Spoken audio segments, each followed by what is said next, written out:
Hey guys, tonight we're time travelling into a world so cold, so brutally indifferent to your comfort that you probably won't survive this. Seriously. You've heard about Viking toughness before, beards, axes, longboats, all that. But none of that compares to this little detail. They survived Arctic winters without fireplaces. Yeah, wrap your modern mind around that while you're snuggled under a blanket. So before you get comfortable, take a moment to like the video and subscribe, but only if you genuinely enjoy what I do here. Also, tell me where you're watching from and what time it is. I want to know who else is freezing right now. Now, dim the lights, maybe turn on a fan for that soft background hum, and let's ease into tonight's journey together. It starts with a long sigh and a full body shiver. You've just stepped off the imaginary time travel platform and right into the 9th century, standing in knee-deep snow, somewhere near the Arctic Circle. The sky overhead is the colour of cold iron, and the wind is doing its best to saw through every layer you're wearing.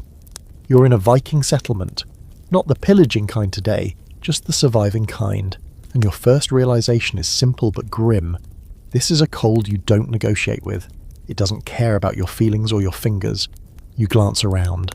Snow-blasted hills, reindeer tracks, some shaggy cattle huddled together like a cursed livestock plush toy, and a cluster of longhouses partially buried in snowdrifts. There's smoke rising, barely. Not chimney smoke, though. More like lazy, curling trails sneaking out of the eaves, as if even the fire's too tired to fight the cold. You expected hearths, maybe roaring fireplaces. There are none. Instead, the homes look low and wide, like someone tried to build a house and ended up with a buried canoe. That's your destination. Welcome home. You stomp through the snow toward one of the bigger longhouses. The doors are short. You have to crouch just to enter, which is either charming or spine-crushing depending on your mood. Inside it's dim, smoky and humid. That last one surprises you. It's warmer than outside, sure, but not by much. A weak fire crackles in a shallow pit in the middle of the floor. It's not blazing, it's more like it's sulking. You get the sense it knows its role, heat the soup, not the house. There's no chimney, just a small hole above to let the smoke meander out. You inhale and immediately regret it. The air tastes like wet wool, old meat, wood smoke, and about 4 different kinds of sweat. But this is survival, Viking style, and your modern nose needs to get over itself. The room is long, really long. On either side are raised wooden platforms with bundles of animal hides and fur. You spot people wrapped like burritos, sharing body heat, muttering in Old Norse. You also spot chickens, and a dog, and something you really hope is a goat. You settle near the fire pit trying to warm your hands, and a grey-bearded Viking named Hrolfr slides a cup of something hot and mysterious toward you. It smells fermented. He grunts in what you hope is a welcoming tone. This is not a place for small talk. This is a place for endurance. You begin to realise the trick isn't staying warm. It's never letting yourself get too cold. That's a whole different mentality. You ask about fireplaces. Hrolfr looks confused, as if you'd asked why the snow doesn't grow up instead of down. Here's the deal. Viking architecture isn't about maximising heat, it's about minimising loss. The walls of the longhouse are thick, sometimes 4 or 5 layers deep. Wooden frames packed with turf, moss and mud, nature's own insulation. It's more thermos than house. And that fire pit? It's mostly for cooking and ritual. The real warmth comes from shared heat, sealed space and layers of fur. As the sun dips, which it already kind of is, even though it's barely midday, you notice something else. There's no wasted movement here. People huddle close, conserve energy. It's not just practical, it's spiritual. These people have rituals, routines, patterns that carry them through the long dark. This isn't just winter, it's a siege. Outside, the wind kicks up again, screaming past the sod-covered walls. You step to the edge of the door and peek out. The world is blue and grey and white, like it's been drained of all colour. Your boots crunch against frozen straw. There's a stillness here that's almost sacred. Or terrifying. Take your pick. Then a moment of unexpected beauty. A woman begins to hum near the back of the longhouse. A lullaby or prayer, you can't tell. It's haunting, melodic, and it loops in your brain like a spell. You sit back down near the fire, let the smoke sting your eyes a little, and lean into the animal skin padding. You're not comfortable, but you're warm enough, and maybe, just maybe, you'll make it through your first night. Here's your historical nugget for the evening. Archaeologists studying Norse settlements in Greenland and Iceland have confirmed that most Viking homes had central hearths without chimneys, relying on roof holes or venting smoke through the turf walls. That meant warm floors but perpetually smoky air. It was functional but probably terrible for your lungs. Now the quirky twist. Some Viking settlements in Iceland showed signs of using geothermal steam, literal hot spring water to heat bathhouses. Yeah, ancient hot tubs. Think of it as the Viking version of spa day, minus the eucalyptus towels. But scholars still argue this. Were Viking winters truly survivable for everyone? Or did only the strongest or most social make it through? Was this a society that naturally selected the well-adapted and the lucky? Or were there quiet winters full of loss that history just doesn't write about? You settle into your spot, head spinning slightly from the smoke and fermented drink. You're not sure if you're tired or just being hypnotised by the crackling fire. But either way, your first Arctic night is beginning. You've got no chimney, no thermostat, and honestly no idea how this is going to go. You wake up coughing, it's still dark, though that doesn't mean much this far north. Darkness isn't a nightly visitor here, it's a permanent roommate. You blink against the haze, trying to remember where you are. Oh, right, 9th century Viking longhouse, no chimney. A thick stew of smoke still clings low to the ceiling, rolling lazily like a slow-moving fog. Your throat feels like you've been gargling pine tar. You try to sit up and smack your head on the low beam overhead. Welcome back. Around you, the longhouse has started to stir. It's early, but time here is more of a suggestion than a schedule. A young boy throws a handful of damp moss onto the fire pit. It flares briefly, then sizzles into a reluctant smoulder. The embers groan. People rise in layers of wool and fur, shoulders hunched, eyes bleary. No one says much. The cold outside is a known enemy, and the warmth inside is a fragile treaty at best. You're still thinking about the fireplace thing, like really? Not one real fireplace? In all this frozen desolation? It's not just about comfort, it's survival. Your modern brain keeps looking for a hearth, a chimney, something with a roaring blaze where people hang stockings or dry their socks. Instead, you get a fire pit that mostly smokes and sputters, and somehow this works. The chieftain's longhouse, where you slept, is the biggest in the village.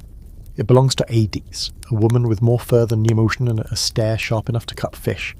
She's already up, sipping something hot and bitter from a horn cup. She notices you shivering and gives a dry smirk. Cold? She says. You nod. She points to the ceiling. Smoke stays up, heat stays down, you stay alive. Then she walks away like she's just solved the theory of everything. You decide to look around, trying to understand how this place holds heat without any modern design. You press your hand against the wall. It's slid, a mixture of timber logs packed tight with turf, straw, moss and clay.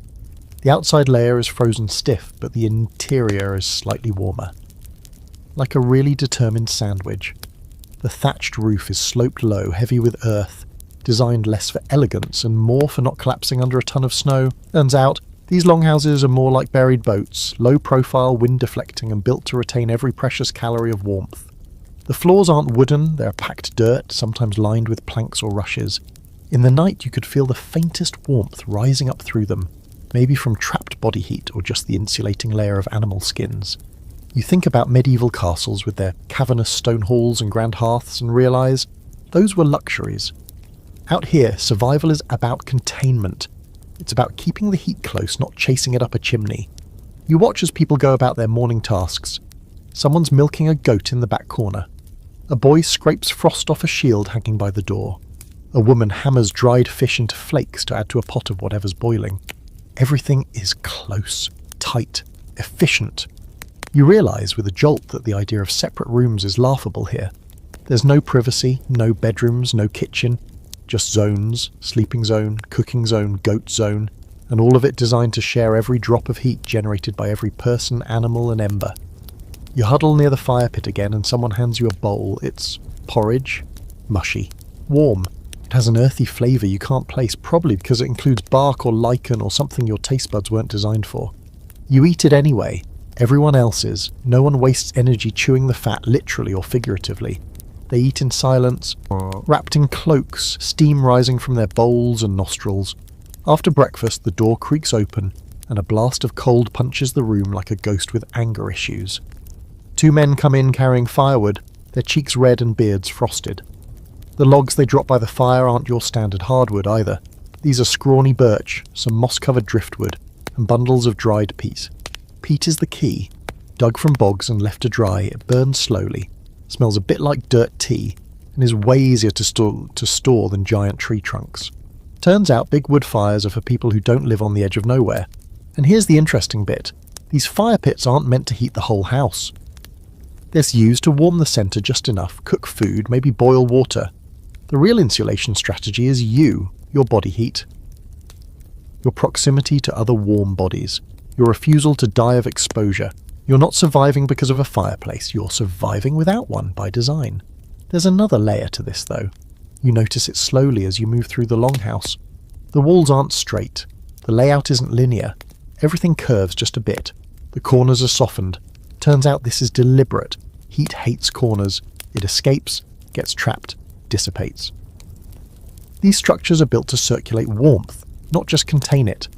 It's kind of genius, and totally counterintuitive if you're used to square houses and central heating. You also start to pick up on something else. The rhythm of life here is slow, not lazy, just deliberate. Everything is paced to conserve. You move less, talk less, even breathe less deeply when you're inside. Every action is calculated to stretch the thin layer of warmth over the long, bitter months ahead. Here's tonight's historical fact. While Viking homes lacked true fireplaces, they did have central hearths that allowed for shared heating and cooking. The turf walls and shared animal heat were crucial, but so was ventilation. If done wrong, smoke inhalation could be as deadly as the cold, which is why most longhouses had smoke holes in the roof, or used angled rafters to direct smoke up and out without letting all the heat follow it. Now for something quirky. Archaeologists have found fish bones embedded in turf walls, possibly used for insulation, or maybe just leftovers getting weirdly repurposed. Either way, it worked. Fish walls. Bet your house doesn't have those. And the scholarly debate.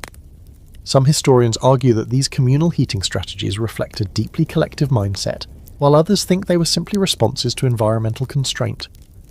Was it about culture, or just cold? Maybe both. Maybe that's the Viking secret. Embrace the suffering, make it communal, and call it tradition. You rub your hands together over the sluggish fire and take another breath of that wood smoke and goat perfume. The wind howls outside, dragging snow across the frozen earth like sandpaper. But in here, somehow, you're surviving. No fireplace required. You decide it's time to explore more than just the smoke-choked centre of this survival experiment. You've survived a night, maybe even started to acclimate, though your lungs are still staging a mild protest. The longhouse, as you've noticed, is both womb and a prison, is dark even in daylight, low even when you're sitting, and heavy in a way that makes you feel like you're walking through someone else's memory. You start to understand why so many Norse myths happen in firelight. There's something about this space that feels half real, half dream. The deeper you go into the longhouse, the more obvious it becomes that this place wasn't built for comfort, but for durability. It's less a home in the modern sense and more a life support system. The walls curve ever so slightly inward, as if the house is hunching against the cold. You pass rows of storage bins carved from logs, bundles of dried herbs strung along the beams, and racks of tools and weapons that all look like they could be used to kill a bear or make a stew depending on the mood. And then there's the smell. That deep, earthy musk of turf and timber mingled with sweat, old meat and wood smoke. It's cloying but constant, and now it's beginning to feel almost normal. Like your brain has filed it under background noise, along with the creaking of beams, the low murmur of conversation, and the occasional bleating goat. Now here's the secret you've been stepping on without realising it. The real genius of this place isn't the fire, it's the house itself. The Viking longhouse is basically a thermos wrapped in a dirt blanket. The outermost layer is sod, strips of grass-covered earth stacked like bricks over a timber skeleton. That turf is not decorative, it's insulation that works year-round. In winter, it traps warmth. In summer, it deflects heat. The Norse knew this not from textbooks, but from sheer generational trial and error. Between the sod and the wood, a thick mix of straw and animal hair, sometimes even manure. That stuff fills gaps, blocks drafts, and bonus, smells like survival. You're getting up close now, running your fingers along a beam crusted in years of soot. You scrape a little bit away and see something etched beneath the grime. A carving. A rough spiral with runes circling the edge. not decorative, protective. This house isn't just built for warmth, it's built for warding off whatever else might be waiting in the dark. The layout begins to make more sense. The longhouse is divided into zones not by walls, but by purpose. Central fire pit in the middle, flanked by sleeping platforms on either side. At one end there's a storage area where dried fish, salted meat and smoked cheese hang like an edible chandelier. At the other, the livestock pen. You heard that right. Half the house is a barn. You finally peek into that end and, yep, there they are. Cows, sheep and goats packed together like warm, snoring radiators. It's steamy back here, in a weirdly gross and comforting way. You step carefully between piles of straw and other stuff. One of the cows flicks an ear at you, unimpressed. Another is being milked by a teenage girl who doesn't look up as she says, "Careful where you step, Loki likes to kick." You have no idea which animal is Loki, and you're not in the mood to find out the hard way. Here's the thing, this cohabitation isn't gross to them, it's essential. Animal heat, yep, literal body heat, is part of the house's warmth equation. And in the dead of winter, when your own body feels like a half-charged phone battery, a couple of warm cows make a huge difference. Think of it as the ancient equivalent of central heating, if your heater occasionally sneezes hay in your direction. You wander back toward the centre and sit near the edge of the raised platform where a few villagers are darning socks, sharpening blades and repairing fishing nets. It's a little social zone, not lively exactly, but cooperative. People share tools, grumble about snow levels, and pass around a horn of something fermented that hits your bloodstream like a hot brick. One of the old men leans toward you and croaks. You get used to it, the cold, the stink, the way you forget what colour the sky is. You ask him how long he's lived in this house, and he shrugs. "My father built this one. Before him, my mother's brother. We fixed the roof, patched the walls, but the bones stay the same." You're suddenly aware that this isn't just a house, it's an heirloom. A generational artifact still doing its job long after its builders became bones in the ground. You press your hand to one of the beams again, feel the worn grooves where generations have leaned, rested, survived. Here's your historical fact. Archaeological digs in Norse Greenland have revealed longhouses that were over 20 metres long, with thick turf walls and shared animal shelters built right into the structure. This wasn't rare, it was standard design for harsh climates, and it worked. These homes could hold heat in temperatures that would freeze your eyelashes in seconds. Quirky detail of the day? Some of these homes had the partial double walls, gaps between layers of turf and wood filled with straw feathers, or even seaweed. Seaweed, It turns out if it's dry and packs tight, its insulations are also kind of salty. Vikings, as it seems, were practical to the point of weird genius. Now the debate. Some scholars argue that these homes were masterpieces of environmental adaptation, rivaling Roman designs in function if not form. Others insist that their success was more about behavioural adaptation, how people used the space, not just how it was built. Were the houses brilliant, or were the people just brilliant at surviving? You lie back on the furs and look up at the rafters, barely visible in the murky light. The house groans in the wind. Snow pelts the sod roof above like tiny fists, but the cold doesn't reach you here. Not really. The house is doing its job, quietly, stubbornly, with all the charm of an old, creaky thermos that refuses to die. And you start to realise, kind of beautiful. Morning rolls into midday with barely a shift in the light. Outside, the sky still hangs low like a lid, and the wind sharpens its teeth against the longhouse walls. You decide it's time to brave the cold, not because you're some kind of hero, but because your body desperately needs movement. And frankly, you're starting to smell like smoked goat. So you bundle up like a human cabbage, layer after itchy layer of wool, fur, and, surprise, more wool. The process is absurd. First, a rough linen undertunic that feels like sandpaper. Then thick wool trousers, a heavy tunic, another tunic, and a belt to hold it all down. Your feet disappear into hide-wrapped shoes lined with hay. That's right, hay. You wiggle your toes and feel the straw crunch. For outerwear, you're handed a reindeer hide cloak that still smells distinctly like reindeer. No zippers, no Gore-Tex, just ties, pins, and hope. You finally emerge outside, dressed like someone trying to impersonate a snowdrift. The cold hits you instantly. Not like a slap. It's more like the breath gets sucked out of you by a silent, invisible force. Your eyelashes go stiff. Your nostrils freeze slightly every time you inhale, and yet you're not entirely miserable. You're insulated, in the most literal and unglamorous sense of the word.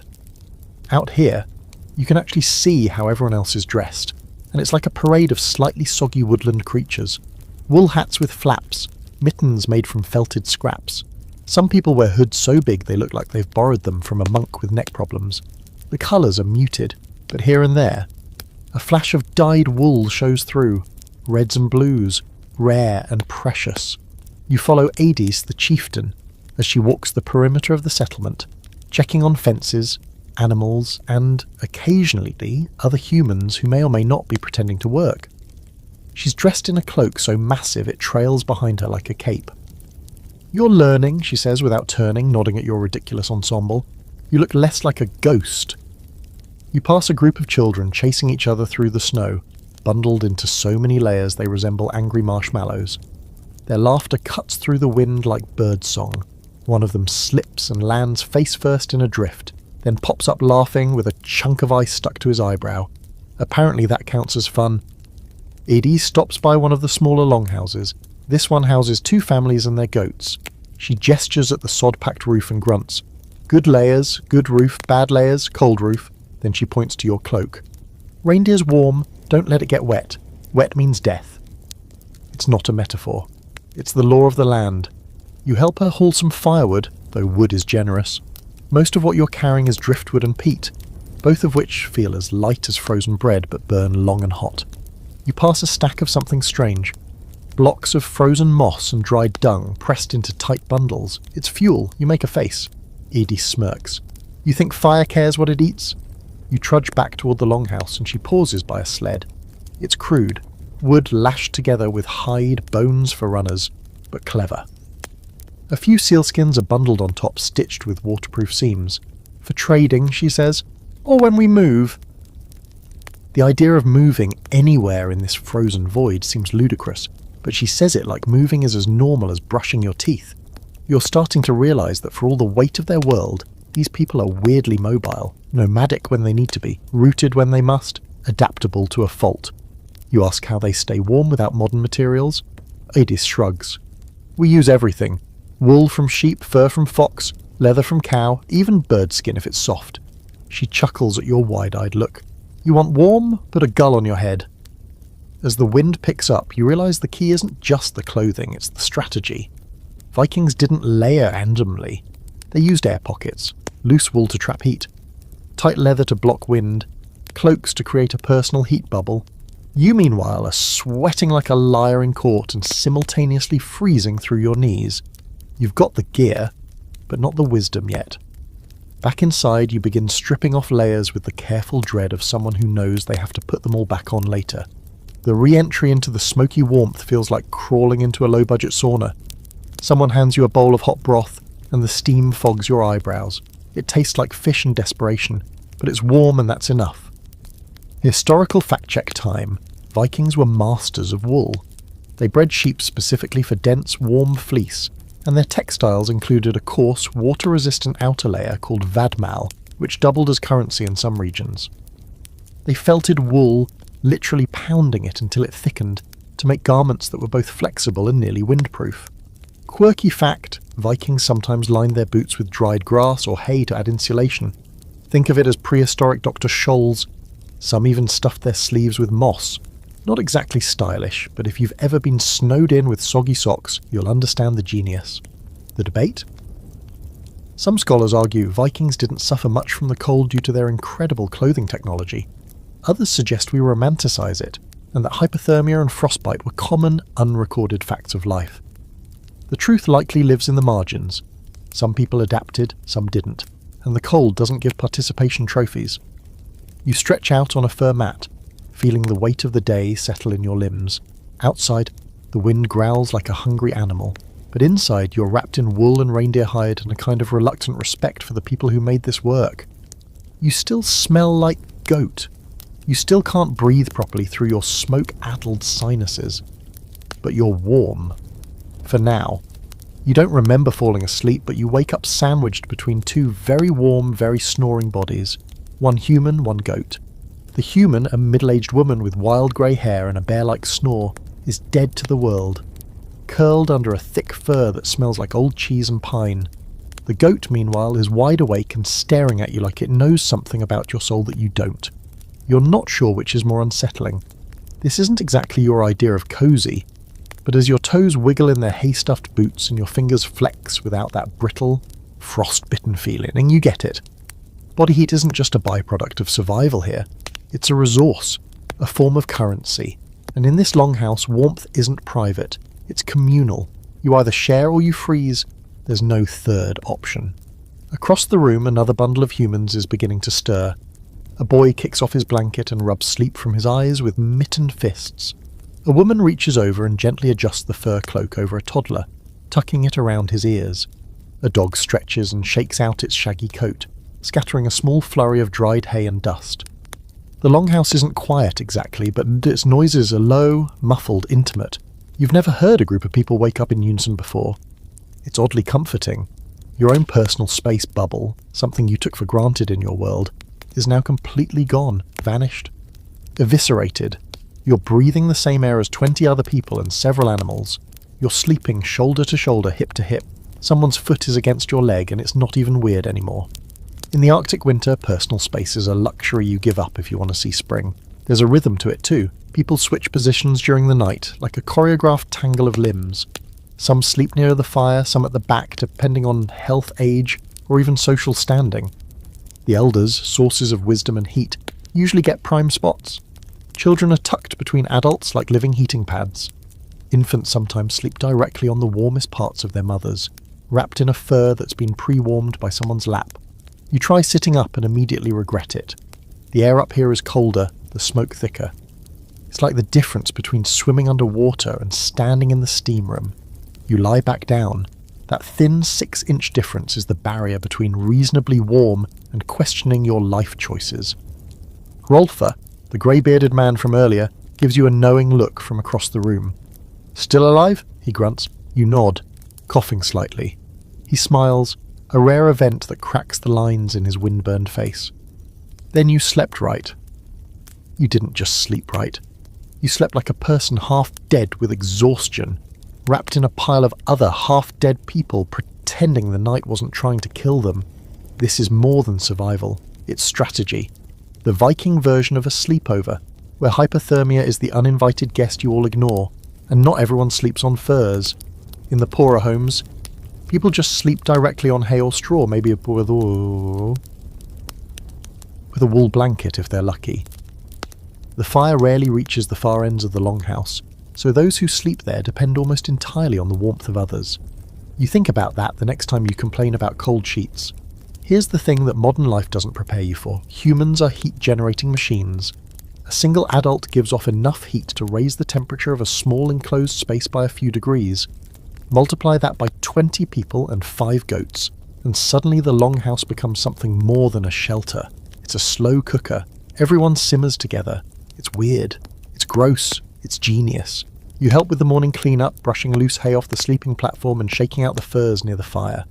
Someone tosses more peat onto the embers, and the flames crackle back to life with a small cheer from your aching joints. The smoke rises, hits the low roof, and spreads outward like a lazy cloud. A few people cough. Nothing new. Their lungs have been marinating in this stuff since birth. As the longhouse fills with motion, you notice the unspoken rules of proximity. No one sleeps alone unless they're quick. No one sleeps with anyone unless it's agreed upon beforehand. Kids cuddle with parents, siblings, even neighbours. It's less about relationships and more about thermodynamics.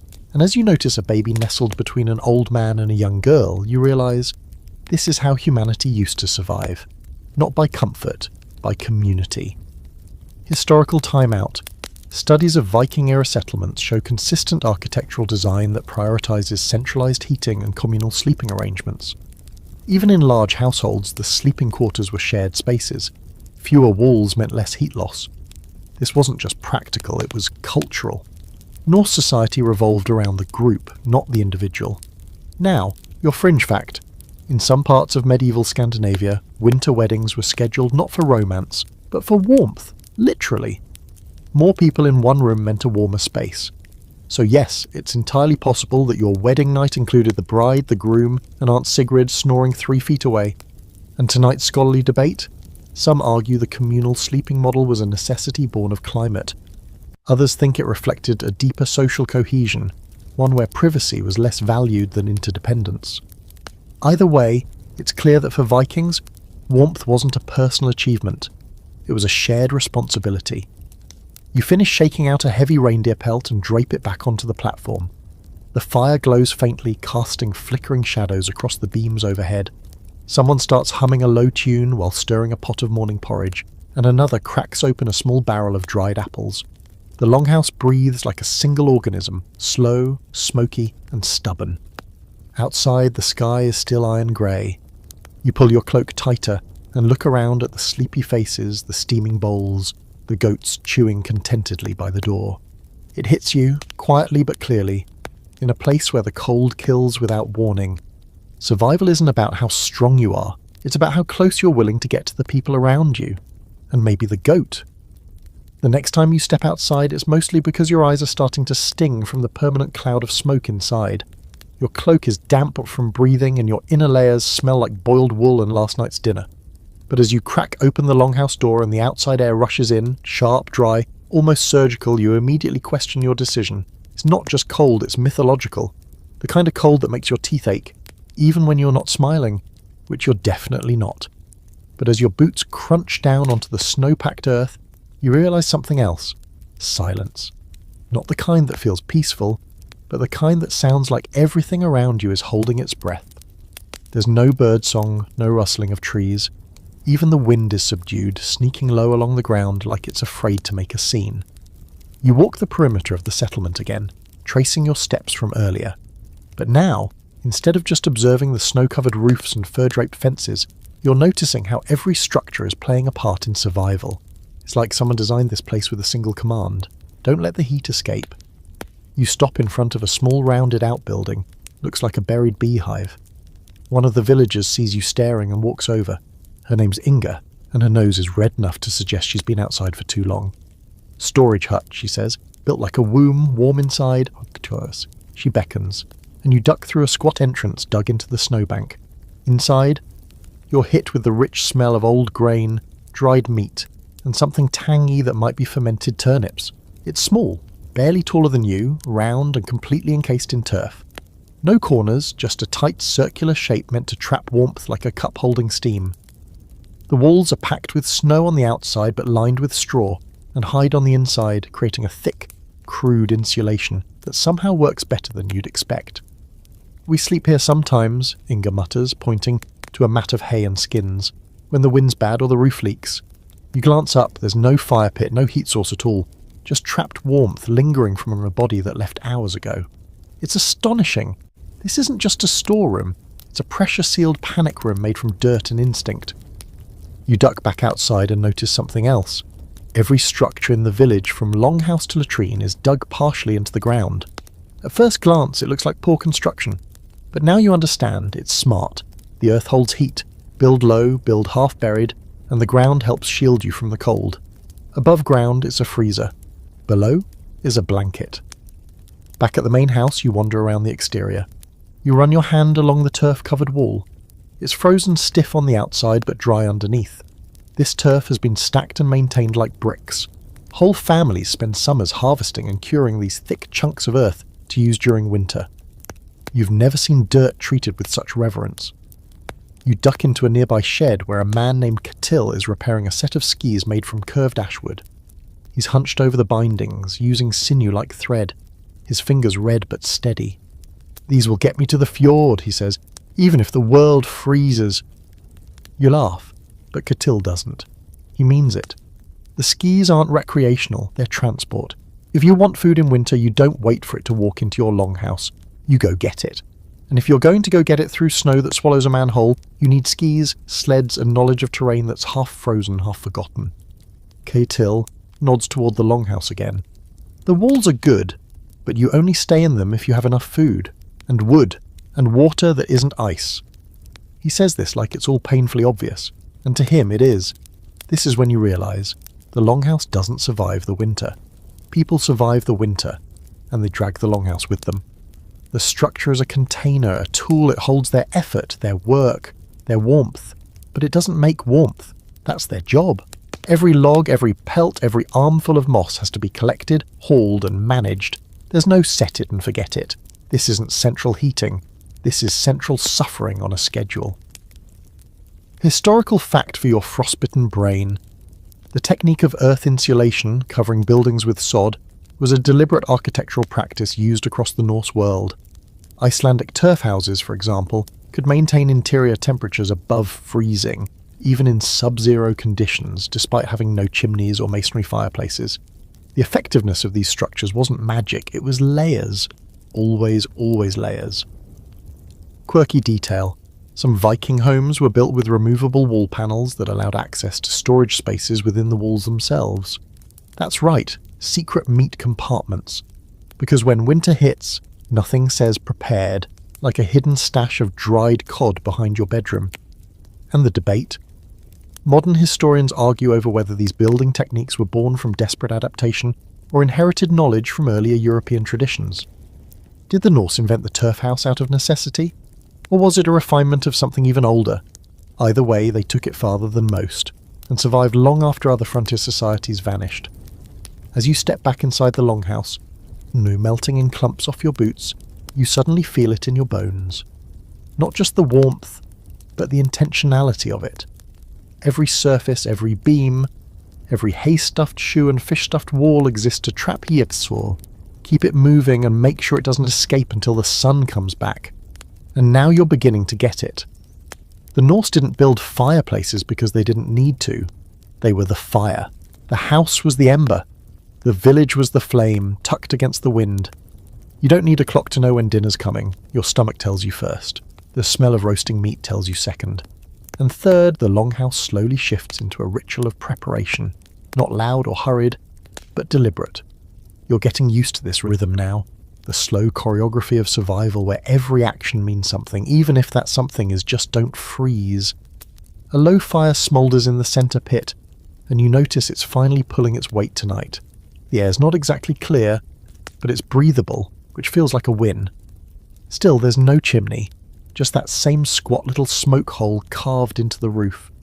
The smoke drifts up in ghostly ribbons, hits the rafters, then either escapes or settles back down to sting your eyes like a passive-aggressive roommate.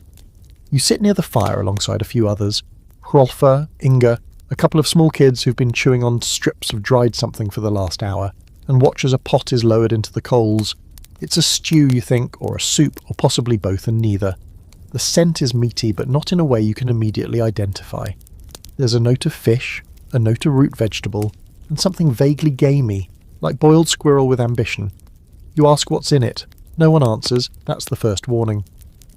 A teenage boy eventually grins and offers you a bite of something roasted on a stick. It's dark, crispy, and smells smoky with a hint of salt.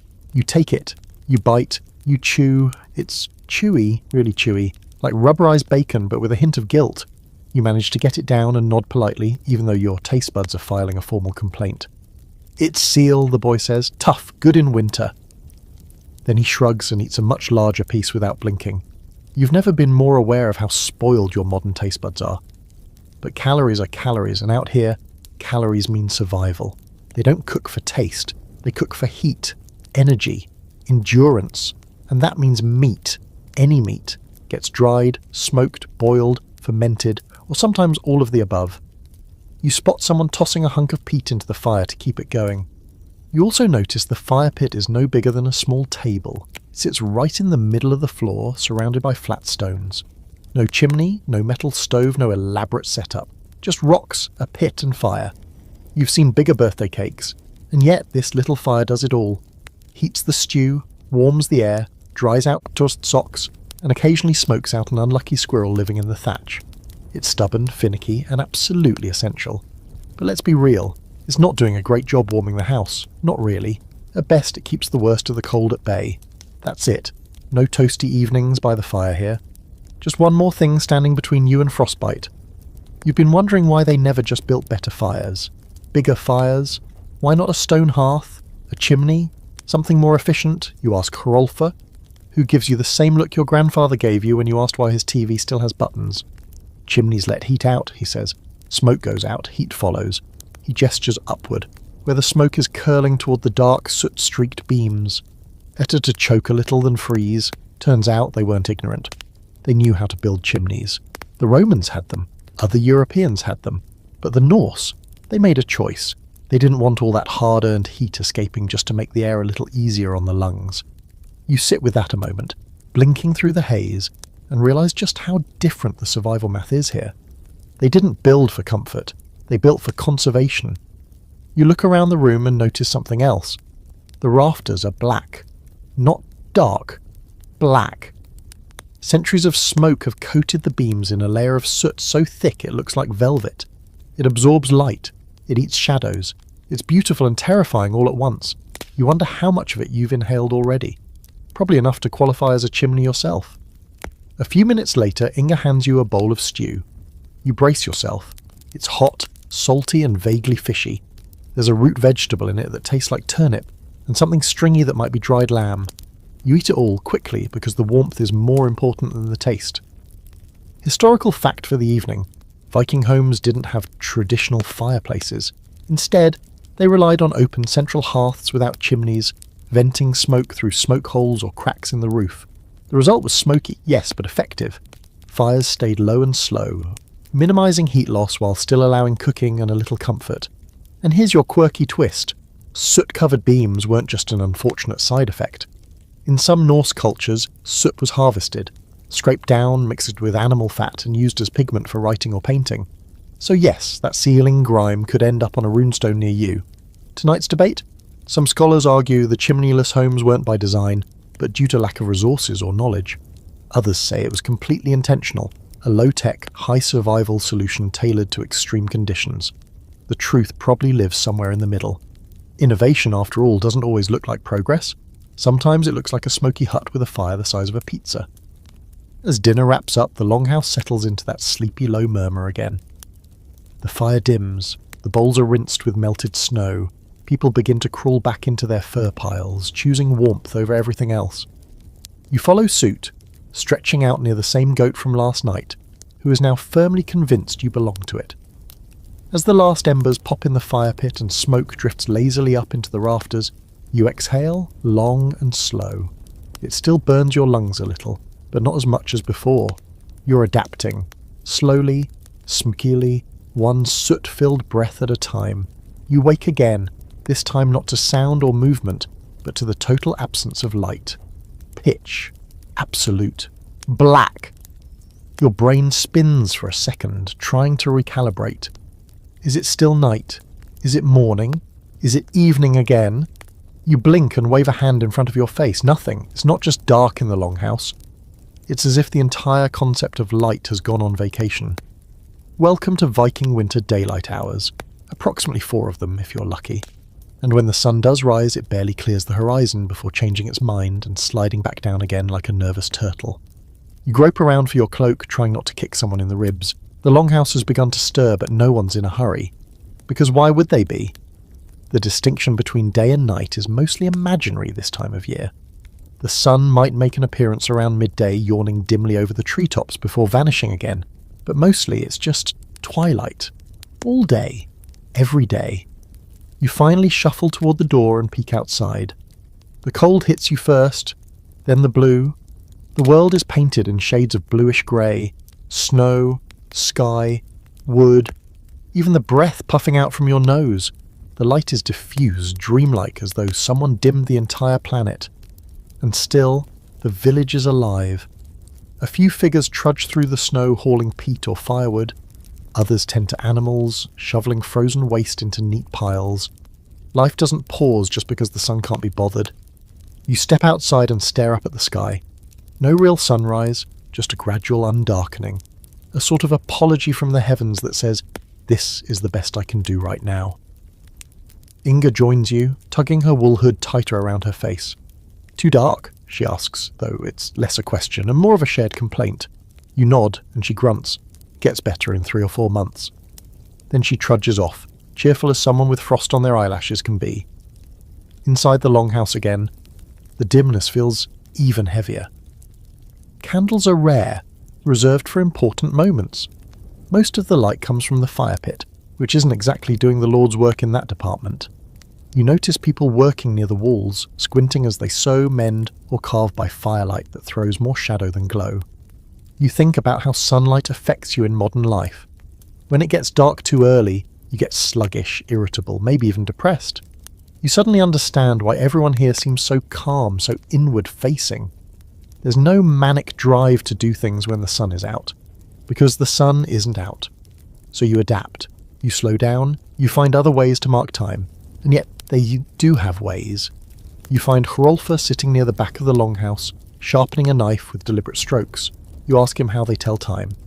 "We feel it," he says. You raise an eyebrow and he grins. "Not like you, no ticking, just feel when the goats need feeding, when the firewood runs low, when the stew is done. The world tells you." You try to imagine a life without hours, without clocks. Just the vague sense that morning is when it gets slightly less black, evening is when the goats get twitchy, and bedtime is when your body gives up. It's a completely different kind of time, a human kind of time.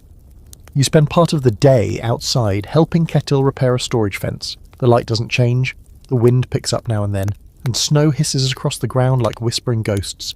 You feel untethered, no sun to orient yourself, no shadows to track, just that same blue-grey blanket over everything, like a stage lit for a dream. Back inside Papamuo, a few children are playing near the fire. Their toys are simple, carved wooden animals, bone dice, a ball of stitched-together hide. No one's keeping time, no one's telling them when to stop. There's no, "Okay, it's 3:30, time for a snack." The longhouse is like a cave filled with a low, continuous hum of life. People sleep, wake, eat, repeat. They're not waiting for the light. They are the light. Here's your historical fact. In Viking-era Scandinavia, especially in the far north, daylight during winter could shrink to just a few hours. In places like northern Norway or Iceland, the sun might not rise at all for weeks. Yet these communities thrived, adapting their daily rhythms to a life without sunlight, focusing on indoor tasks, community bonding, and mental endurance.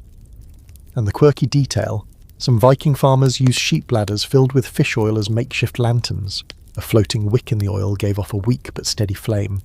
So yes, they lit their homes with glowing sacks of animal parts. The ambience must have been incredible. Now, the scholarly debate. Did the Vikings suffer from what we now call seasonal affective disorder?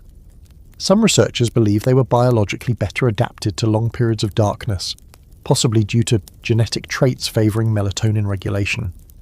Others argue they simply developed robust cultural coping strategies, like communal gatherings, storytelling, and intense winter rituals, to keep their spirits lit when the sun wouldn't. You settle back into the fur pile near the hearth, eyes struggling to stay open even though your body feels rested. The dimness is like a sedative wrapping you in a heavy grey fog that seeps into your bones.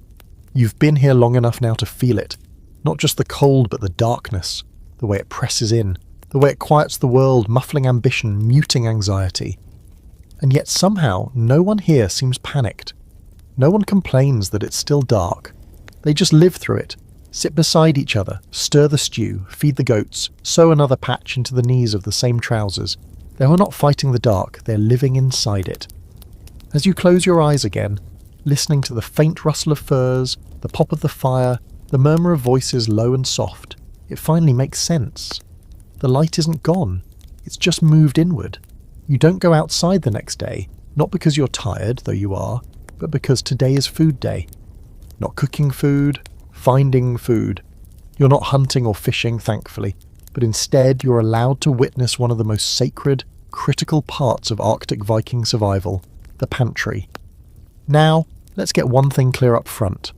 When you hear pantry, you might picture shelves of dry goods, tidy baskets of onions, maybe a mason jar of lentils you forgot about in 2019. That's not what's happening here. The Viking winter pantry is not neat. It's not cute. It's not even fully indoors. It's mostly a collection of pits, hooks, crates, and really cold holes in the earth where meat doesn't rot, it just freezes into submission. Inga is the one who shows you. She pulls on a sealhide coat and trudges with you out behind the longhouse, through knee-high snow and past a row of wind-carved fence posts, until you reach what looks like a small buried shrine. It's not decorated or ceremonial, just a low wooden structure, barely poking out of the ground with a roof so covered in snow you nearly miss it. She knocks once, like it's a neighbour's front door, then lifts a latch and opens it. Cold air whooshes up from below, somehow colder than the already freezing landscape. Inside there's a sunken hole, maybe 5 feet down, lined with stones and packed tight with layers of snow, sawdust and straw. She climbs halfway in and pulls out a frozen hunk of something unidentifiable and solid enough to cause blunt force trauma. "Reindeer shoulder," she says proudly, tossing it into a sack like a block of wood. You ask if they have to hunt for this every few days, and she laughs. "Hunt in winter? No, we eat what we caught before winter." And suddenly, it clicks. This isn't just storage, it's strategy. What you catch, grow, smoke, salt and dry in the warmer months becomes your lifeline when the snow walls you in. If you didn't prepare properly, you don't just go hungry, you disappear. The next cache she shows you is behind a small barn hidden under a layer of straw and stones. She kicks the covering aside and pries up a heavy plank. Beneath is another frozen pit, this one lined with bark and filled with long, thin fish wrapped in bundles of moss. They look vaguely like mummified eels. "Cod," she says. "We catch and dry it by the fjord, keeps all winter."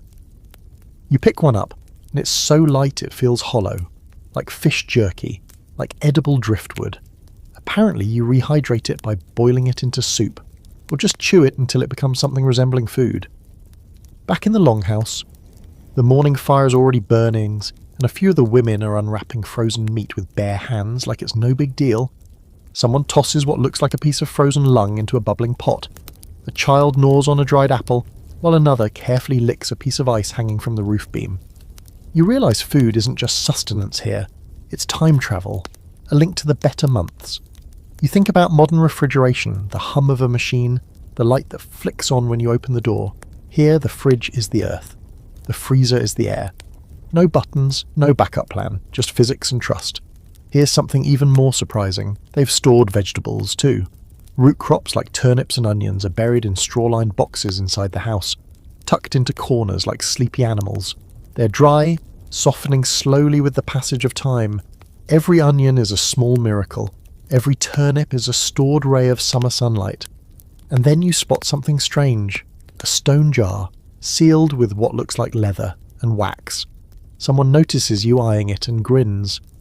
"Pickled sheep's testicles," he says, and then, dead serious, adds, "very sour." You back away slowly. Now here's the historical fact to wrap your head around. Vikings had remarkably sophisticated preservation techniques. They used salt, smoke, drying, burying, fermenting, and even pickling to ensure they didn't starve during winter months. In Iceland, some storage pits kept food preserved for years. The Earth's natural cold made it possible, no need for iceboxes or electricity. The fringe fact? In Greenland, some Norse settlers reportedly stored food in pits that were shared communally. Imagine burying a ham in the ground and trusting your neighbour not to dig it up. That's how tight-knit, or how desperate, some settlements were. A group pit, equal parts refrigerator and trust exercise. And tonight's scholarly debate. Some experts believe Norse food preservation was a patchwork of local innovation and borrowed techniques from other European societies. Others argue it developed independently through sheer environmental necessity. Either way, it's clear. The Vikings didn't just survive winter. They prepared for it with chilling efficiency. As the stew simmers over the fire, you catch a whiff of something shockingly fragrant. Herbs? Spices? No, just wild onion and dried lichen from a nearby sack. Still more. The scent is borderline luxurious after the last few nights of salt and fish-flavoured everything. Dinner is served in silence, save for a few murmurs and grunts of approval. It's good. Not just edible good, but genuinely warming. A broth that slides down your throat and lights a tiny fire in your belly.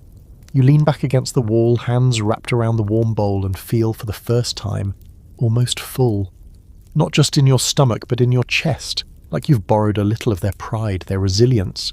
The snow outside keeps falling. The darkness thickens like a second layer of skin. But tonight, the fire burns brighter, the stew tastes better, and the longhouse hums with the quiet sound of people who've learned how to survive, not by fighting winter, but by feeding themselves enough to face it again tomorrow. It's late when they offer you the shark, You've already sat through a surprisingly enjoyable meal of stewed reindeer with a hint of something vaguely green and edible. You were considering crawling back under your furs and pretending you didn't exist. But then Hrolfr appears in front of you, holding out a small wooden dish, and says with a perfectly straight face, "Try this, special." You look down and immediately wish you hadn't. It's a few cubes of meat, greyish, damp-looking, and glistening slightly, like they've been sweating out their own opinions. The smell hits you a moment later, sharp, acidic, and somehow fishy and chemical at the same time, like ammonia met low tide and decided to get experimental. You look up at Hrolfr. He's smiling. That alone is a bad sign. Inga is across the fire, grinning. "Hakal," she says, like she's naming a beloved uncle. "Fermented shark, very strong, very healthy." You glance around, expecting someone to shout, "Just kidding," but no one does. This is not a prank. This is a delicacy. You pick up a cube between your fingers and bring it closer to your mouth, and the smell gets worse. You hesitate. Someone starts a slow clap. You're not sure if it's supportive or mocking. You shove the cube into your mouth and chew, and instantly regret every decision you've made in your entire life. The taste is not a taste. It's a sensation, like licking a sweaty boot that's been soaking in cleaning fluid. Your eyes water, your throat clenches, your brain screams, but your body knows better. Swallow or die. You gulp it down with the dramatic flair of someone jumping into a frozen lake. The room erupts in laughter. "Good, yes?" Hrolfr says, completely deadpan. You cough and nod. "Very fresh," you manage. Fermented shark is more than just food, it's tradition. And in the Norse Arctic winter, tradition is half the reason people stay sane. It turns out the Vikings had a whole menu of preserved delicacies, designed not for flavour, but for function. Shark, of course, couldn't be eaten fresh. Greenland shark contains toxins that will wreck your nervous system. So instead, they buried it in gravel for several weeks and then let it rot gently in the open air. Because sure, why not? You're handed a cup of something to chase it down. It's a bitter brew, more medicine than drink, brewed from herbs and roots and possibly vengeance. It clears your sinuses and dulls the pain in your throat. A woman named Aslaug pats you on the back. "Now you're Viking," she says, smiling like you just passed your final exam. You try to process what just happened, but the room is already moving on. More food appears, dried fish, slices of cured lamb, pickled root vegetables so sour they make your jaw ache. One of the children is chewing happily on a hunk of whale blubber like it's a fruit roll-up. No one complains. No one acts like this is strange. It's not strange, it's necessary. That's when you realise winter food isn't about flavour. It's about survival. Preservation. Calories. You don't cook for pleasure, you cook for fuel. Every dish is an answer to a problem. How do we keep meat from rotting? How do we store fat through the dark months? How do we make something last when nothing grows? Hrolfr explains how they smoke meat over slow-burning fires with herbs, not for taste, really, but to keep flies away. How they salt fish until it's too dry to chew without soaking, but it never spoils. How they pack butter in birch bark and store it underground until spring. You think back to your own fridge. The labels, the expiration dates, the security of knowing you can replace anything with a 5-minute trip to the store. Here, everything is irreplaceable. If you lose it, you don't eat. And if you don't eat, you don't last the winter. Here's your historical fact. Hakal, the infamous fermented shark dish, has its roots in necessity. The Greenland shark is toxic when fresh due to high levels of urea and trimethylamine oxide, but the Vikings learned to neutralize it by burying the meat and allowing it to ferment. It's still eaten in Iceland today, often served with a strong spirit called brennivine, the nickname Black Death, to help it go down. Now for the fringe fact.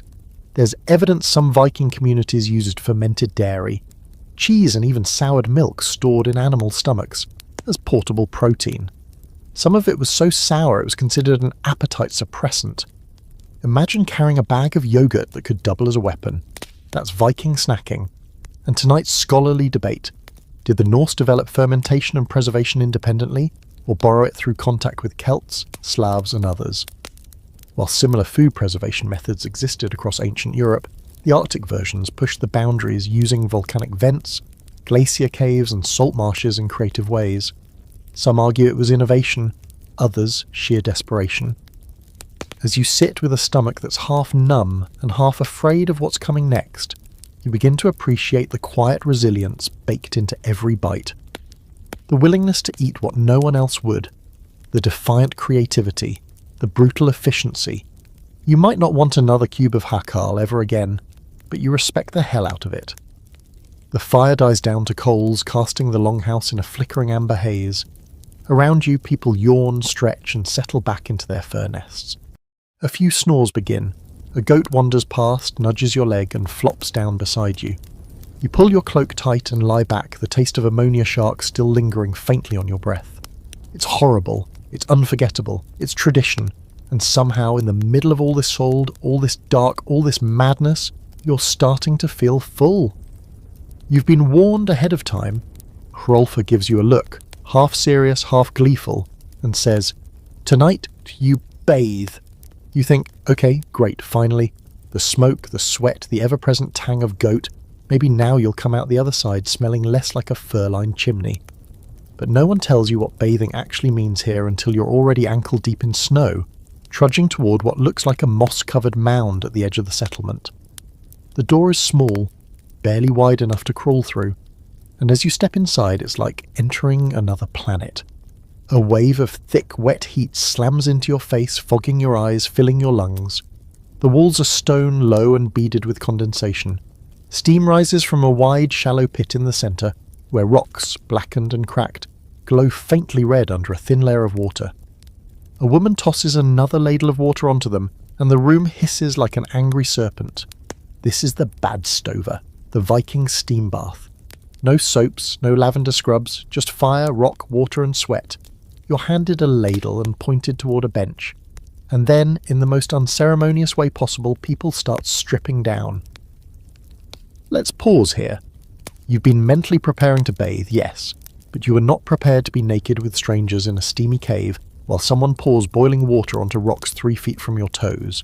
But you realise quickly that modesty is a luxury people drop when it's kuntundergeet outside and frostbite is a real threat.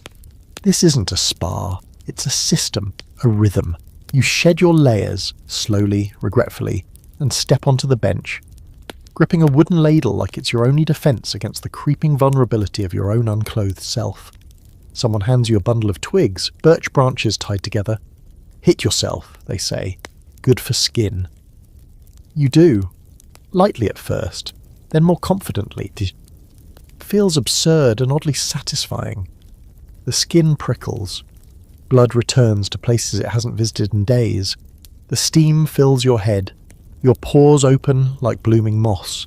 Your lungs burn a little, but it's a welcome kind of burn. You haven't felt this clean since ever, actually. Not this kind of clean, not earth clean. You're sweating out the soot, the smoke, the strange, unspoken heaviness of cold. And then Hrolfa stands up, nods and says, "Time for cold." You don't ask what that means because you already know, and your body is already screaming no.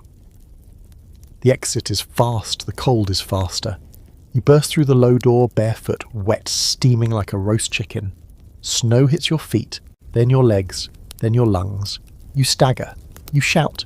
You may or may not curse every Norse god you've ever heard of, and then you dive into a snowdrift. Because apparently that's what you do after steaming your soul out of your body. Everything goes numb in 2 seconds. Then it starts to tingle. Then you feel more alive than you ever have. Your heart is pounding so hard it echoes in your ears. Your skin burns with cold and memory and something almost like joy. You look up at the sky, clear for once, stars blinking down at you like distant fires, and laugh. You don't mean to, it just escapes. A bark of disbelief and exhilaration. This is the reset button. You go back inside the bathhouse, dripping and grinning, and rejoin the others. No one says anything. They just nod as if to say, "Good, you didn't die." Later, wrapped in dry wool and curled back near the longhouse fire, you sip hot broth while your skin still glows faintly from the ordeal. You're not clean in the modern sense. Your hair still feels like hay and your nails still look like they have been in a fistfight with a shovel. But something in you is scrubbed raw, rebalanced. Here's the historical fact. Norse bathhouses were real and widespread. Archaeological evidence from settlements in Iceland, Greenland, and even parts of Norway shows that steam baths were part of regular life, even in the coldest months. Some were built near geothermal springs, others heated with fire-warmed stones. Cleanliness wasn't just practical, it was spiritual, ritual, social. The quirky fact, In some Icelandic bathhouses, people left offerings, coins, carved bones, herbs, around the stones for luck or protection. Bathing wasn't just about hygiene, it was seen as a kind of purification ritual, a way to reconnect body and spirit when the world outside was frozen over. And the open debate, how often did Vikings really bathe? Some say once a week was standard, especially in Iceland, where geothermal energy made baths more accessible. Others argue it was far less frequent in mainland settlements due to firewood scarcity. Still, the mere existence of bathhouses in winter says something radical. Even when the world is buried in snow, people still made time to feel clean, to feel human. You lean back, furs tucked around your shoulders, and let the warmth sink in. Your body feels like it belongs to you again. The longhouse smells slightly less offensive now, or maybe you're just numb to it. Either way, you understand why these people make the effort. Why even when fuel is precious and time is short, they carve out a place to sweat and shiver, and remember what warmth really feels like. Outside, the snow falls softly, slowly, like feathers from a sleeping sky, and inside you feel new. You're still glowing faintly from the bathhouse incident when you realise something's shifting inside the longhouse. The usual rhythm, the murmured conversations, the low clatter of tools, the gentle coughing and occasional goat noise, is changing. There's a buzz in the air now, like static before a storm, except instead of lightning, it's celebration. People begin to move with purpose, furs are shaken out, ale barrels are rolled in from the cold, Hrolfa and Idis talk in hushed tones near the hearth, and someone's cleaning the soot off a carved wooden idol of Thor that normally just lurks unnoticed in the corner. You're not sure what's happening, but it's big. And, as usual, no one's explaining it to you. So you ask Inga, who's stacking bundles of kindling with more focus than usual. She looks up, surprised. "Midwinter's night," she says. "Tonight we honour the gods." You raise an eyebrow. You've been here long enough to know honour can mean anything from quiet prayer to animal sacrifice to dancing in your underwear in the snow. She sees the concern on your face and grins. "There will be mead and songs and meat." Then more seriously, "And we ask for survival." It hits you then, this isn't just a party. It's a plea, a ritual carved into the frostbitten bones of this place. Because winter, no matter how well you prepare, is still a gamble. No one's immune, and tonight is the night they look up at the black sky and ask the old gods, "Please let us live until spring." By late afternoon, though honestly it still looks like midnight, the longhouse has transformed. Animal hides have been draped over the beams, the floor's been swept with bundles of birch twigs, the fire pit is roaring hotter than usual, and someone's hung herbs and bones above it in patterns you don't recognise. You try asking what they mean. The answer? Protection, maybe luck. You help hang a few things, mostly decorative. Bells made from bits of carved bone, small wooden animal carvings. It feels festive, yes, but also heavy with intent. Every item has a story. Every placement is deliberate. You feel like a guest at a dinner party hosted by ancient ghosts. Then comes the food. You've been here long enough to know the normal winter meals are humble, functional, calorie-dense affairs. Not tonight. Tonight, they bring out the real food. Smoked lamb ribs, boiled grains spiced with what you think is angelica root, roast duck fattened during the last days of autumn. And yes, mead. The good kind, sweet and heady and served in carved wooden cups that still bear the teeth marks of past celebrants. You sit cross-legged on a fur between Hrolfa and a teenager named Bjorn, who's already had too much mead and is slurring praises to Odin between gulps. Everyone eats with both hands, no shame, no ceremony. Meat is torn, broth is slurped, laughter breaks out in the middle of chewing. It's messy, loud, human, and beneath it all is a hum of tension you can't quite place. After the food comes the fire rituals. Someone dims the central flames down to coals and a horned man steps forward. Not horned in a costume way. He's wearing a literal horned cap made from some animal you don't want to meet. He's the Godi, a kind of priest. You'd seen him before, just another villager. Now, in the flickering firelight, he seems older, bigger, darker. He begins to chant, not in song, not in speech, but something in between. Low, rhythmic, ancient. Others join in slowly, voices weaving together, like threads in a frayed rope. They sing of Thor who brings the storm, of Odin who knows the cost of wisdom, of Freya who brings the spring eventually. You don't know the words, but you feel the shape of them. Longing, respect, hope, maybe even fear. Then someone places a carved wooden bowl into the fire pit, and a thick plume of scented smoke rises. It smells like resin, pine, dried herbs, and something sweetly sour.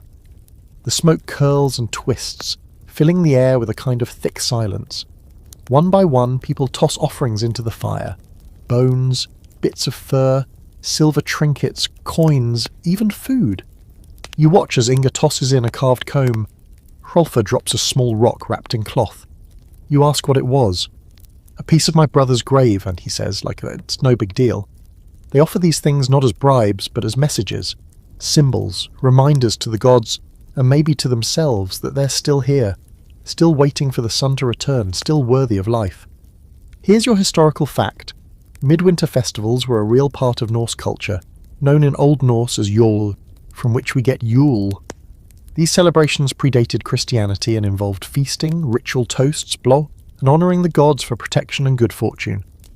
Some customs included lighting a central fire to symbolise the returning sun. Your quirky fact? In some Viking households, they carved sun wheels, circular wooden discs with spokes, and placed them near the hearth during winter festivals to symbolically invite back the sun. They weren't just partying, they were pleading with the universe in the language of symbols and flame. And the debate? Some scholars argue these rituals were deeply religious. Others think they were mostly psychological, structured distractions to break up the bleak monotony of Arctic darkness. But maybe both are true. Maybe when the night never ends, the line between faith and survival gets blurry, and later that night, as the fire burns low and the songs wind down into slow, sleepy hums, you sit in the thick warmth of the longhouse and feel something you didn't expect. Awe. Not of the gods necessarily, but of the people, their endurance, their creativity, their insistence on joy, even when the world outside is nothing but ice and shadow. You fall asleep with a full stomach, ears still ringing with song, the smell of pine smoke in your nose. You dream of fire and snow, of gods in furs, of spring struggling to be born through a frozen sky. And for the first time maybe, you believe it'll come. The next few days bleed together. One long blur of frost and smoke and slow hours. There's a strange rhythm to Viking winter life once you settle into it. A low gear of existence that hums just loud enough to keep your mind busy, but not so fast that time has any meaning. Days don't feel like days. They feel like stretches of in-between. You wake up, do something that vaguely resembles work, eat a bowl of something cool and warm, and go back to the same sleeping furs before your mind has time to question the point. What do people do all day when they can't leave the house without freezing their nostrils shut? You find out the answer pretty quickly. They make things. Constantly. Every idle hand in the longhouse becomes a tool. Whittling, carving, sewing, weaving, braiding rope, fixing shoes, mending clothing, sharpening blades, repairing handles, patching sails, anything that keeps the hands moving and the brain from chewing on itself. You sit beside Inga one morning as she repairs a cloak. Her fingers move automatically, stitching through thick wool with a curved bone needle. The light from the fire hits the thread just enough to catch it glinting like wire. She doesn't look down once. You ask how long it took her to learn. She shrugs. Before I could walk, I think, then she smirks. Winter has always been school. Nearby, Bjorn is carving a fish out of driftwood. It doesn't serve a purpose, at least not a practical one, but his hands are busy, his eyes are focused, and his humming keeps the silence from swallowing the room. Someone's weaving cordage in the corner. Another is braiding hair. Not out of vanity, but because it keeps it from freezing into knots later. You try your hand at a few things. They hand you a cracked spoon to sand smooth, then a length of wool to twist into thread. Your fingers cramp fast. Your patience fails faster. But it's not about speed. It's about continuity. Moving, making, repeating. The tools here aren't just physical, they're mental. Without them, winter becomes a trap. The children are just as busy. When they're not sent outside to run lapped in the snow for warmth or to check the goats or fetch water, they're taught to work. Tiny needles for tiny hands, carving practice with dull blades. Even the toys they play with become lessons. A wooden horse, learn to carve. A doll, learn to sew. Even the games involve strategy, counting, patience. The longhouse is their school, their world, and their shelter all rolled into one. And the boredom? Oh, it's real. You can see it in the shifting eyes of the teenagers, the sighs between tasks, the way a few people stare long into the fire, like they're trying to remember what sunlight looked like. One man, older, sharp-eyed, tells you flat out, the dark doesn't kill you, the waiting does. That's when the stories start. It's late. The fire has sunk into glowing coals. The wind howls outside like a thing made of teeth. And Hrolfr, half drunk on mead and meat, begins to speak. He tells a story of Loki, the trickster god, who once cut off a goddess's hair just to see what would happen. Of Thor smashing mountains with his hammer. Of a giant who drank the sea and thought it was mead. The kids gather close, their eyes wide, their bodies huddled like nesting dolls under shared furs. Adults listen to, smiling, muttering corrections, adding sound effects, debating details. The longhouse becomes something else in those moments, not just a shelter, but a theatre, a temple, a time machine.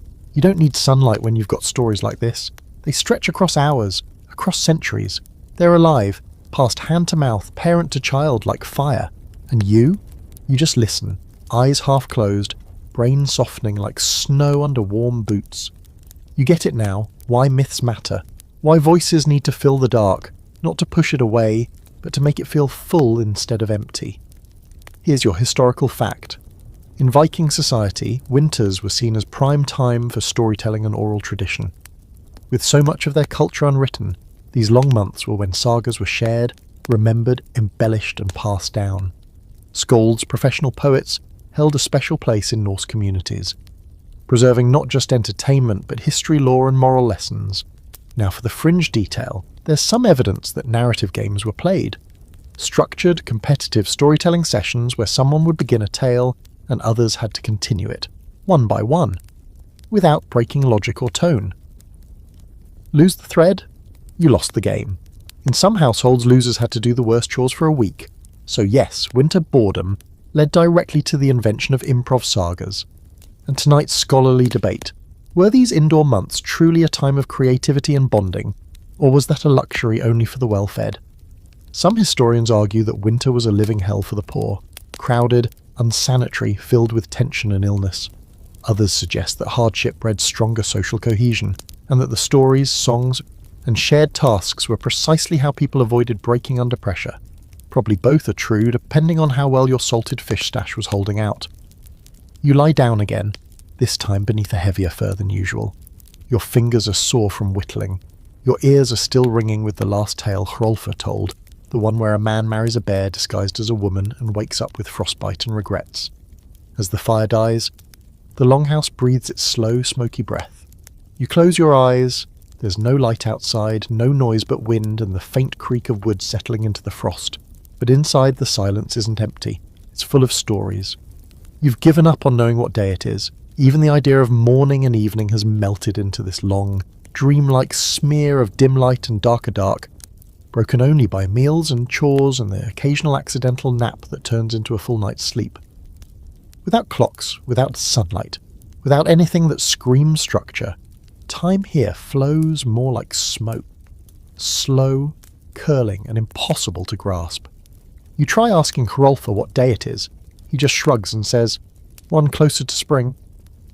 Which is both comforting and horrifying. You're not the only one struggling with it. Around the fire, you notice people drifting in and out of tasks like they're walking through molasses. Someone's carving a spoon for the third time this week. Another woman keeps rechecking the same net for holes that were never there. Even the goats look confused, bleating at odd hours and eating snow like it owes them money. And then there's the light, or lack of it. Today, you get a rare glimpse of something that could almost be called sun. For about 30 minutes around what might be midday, the sky turns a soft silver, not bright, but less dark. Shadows return briefly, stretching long and blue across the snow. A few people step outside just to stand in it, like it's warmth itself.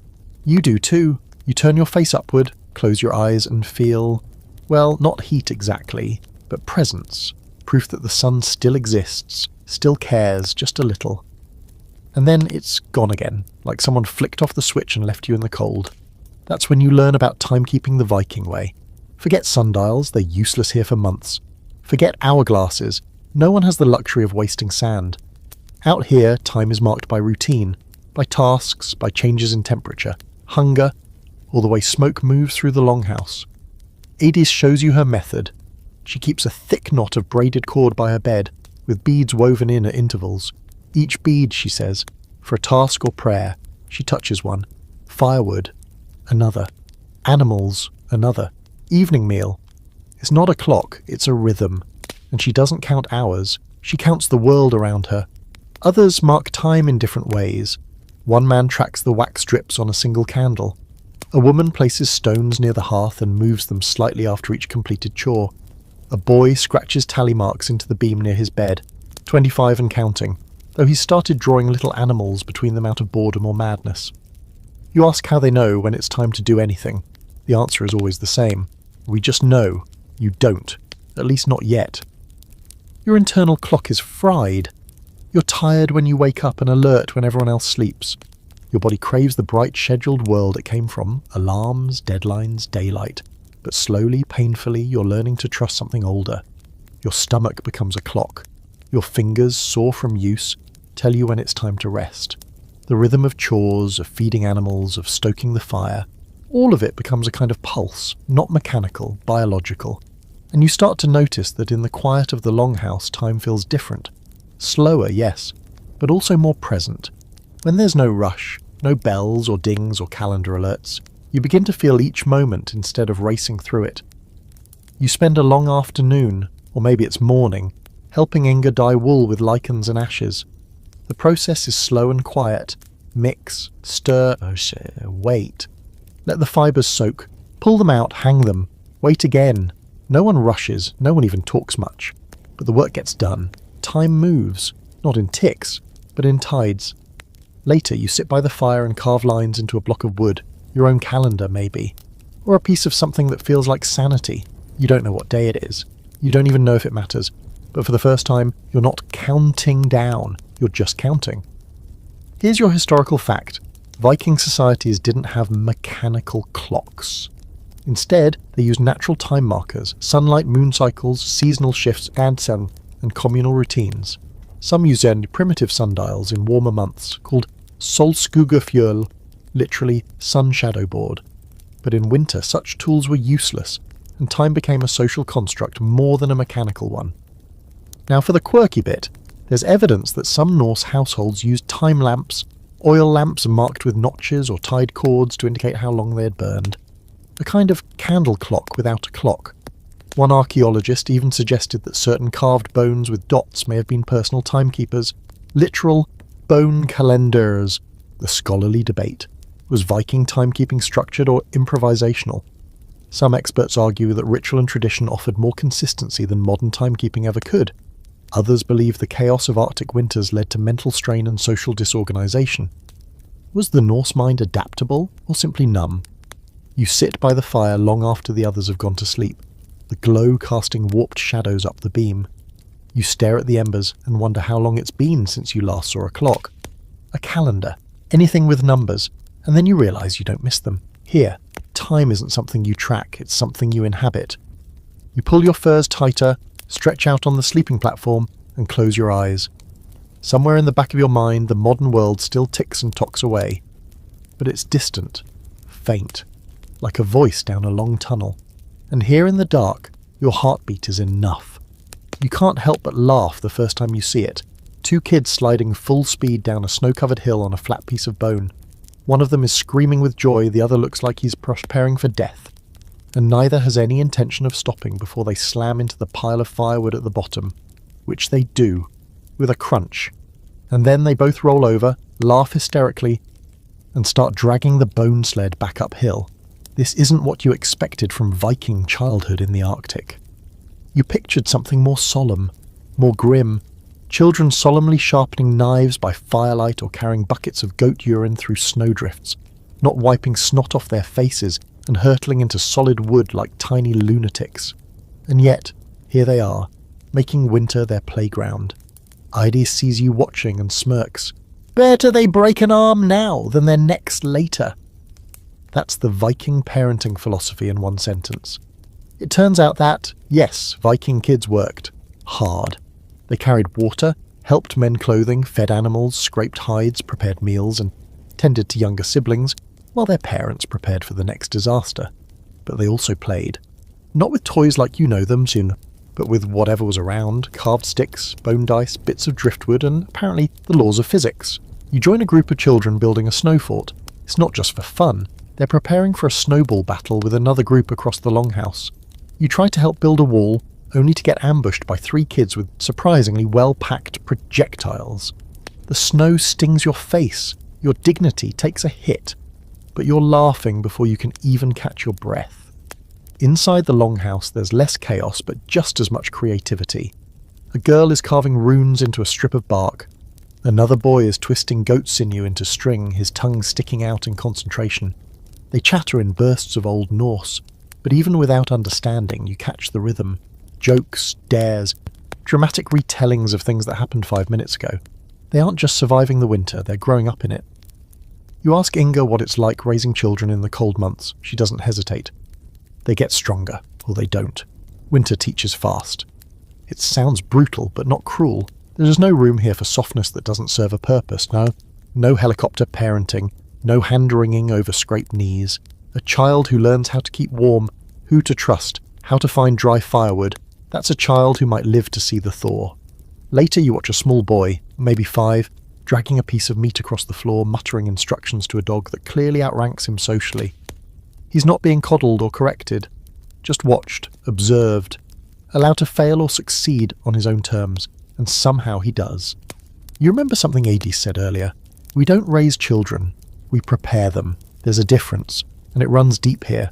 In the Arctic, your childhood isn't an escape from responsibility. It's the slow, painful, joyful process of learning how not to die. And yet, not everything is rough edges and discipline. At night, when the chores are done and the wind howls outside like a hungry beast, the kids gather close to their parents and curl up into shared nests of fur and warmth. You see a mother gently combing lice from her daughter's hair, singing a low lullaby that makes your chest ache even though you don't know the words. A father carves a little figure for his son and hands it over like it's treasure. These aren't moments of luxury, they're survival mechanisms made tender. Because winter doesn't just freeze the world. It presses in day after day, shrinking your entire life down to a few square meters and the people inside them. And in that closeness, even the smallest gestures become massive. A shared joke, a warm hand, a new pair of socks. Here's your historical fact. Viking children, especially in rural settlements, were expected to begin contributing to household survival from as young as 4 or 5. Tasks were assigned based on strength and maturity, and play often mirrored adult responsibilities. Still, play was essential, not just for joy, but for learning. Archaeological finds include carved animals, toy swords, sleds, and simple musical instruments, all likely made for or by children.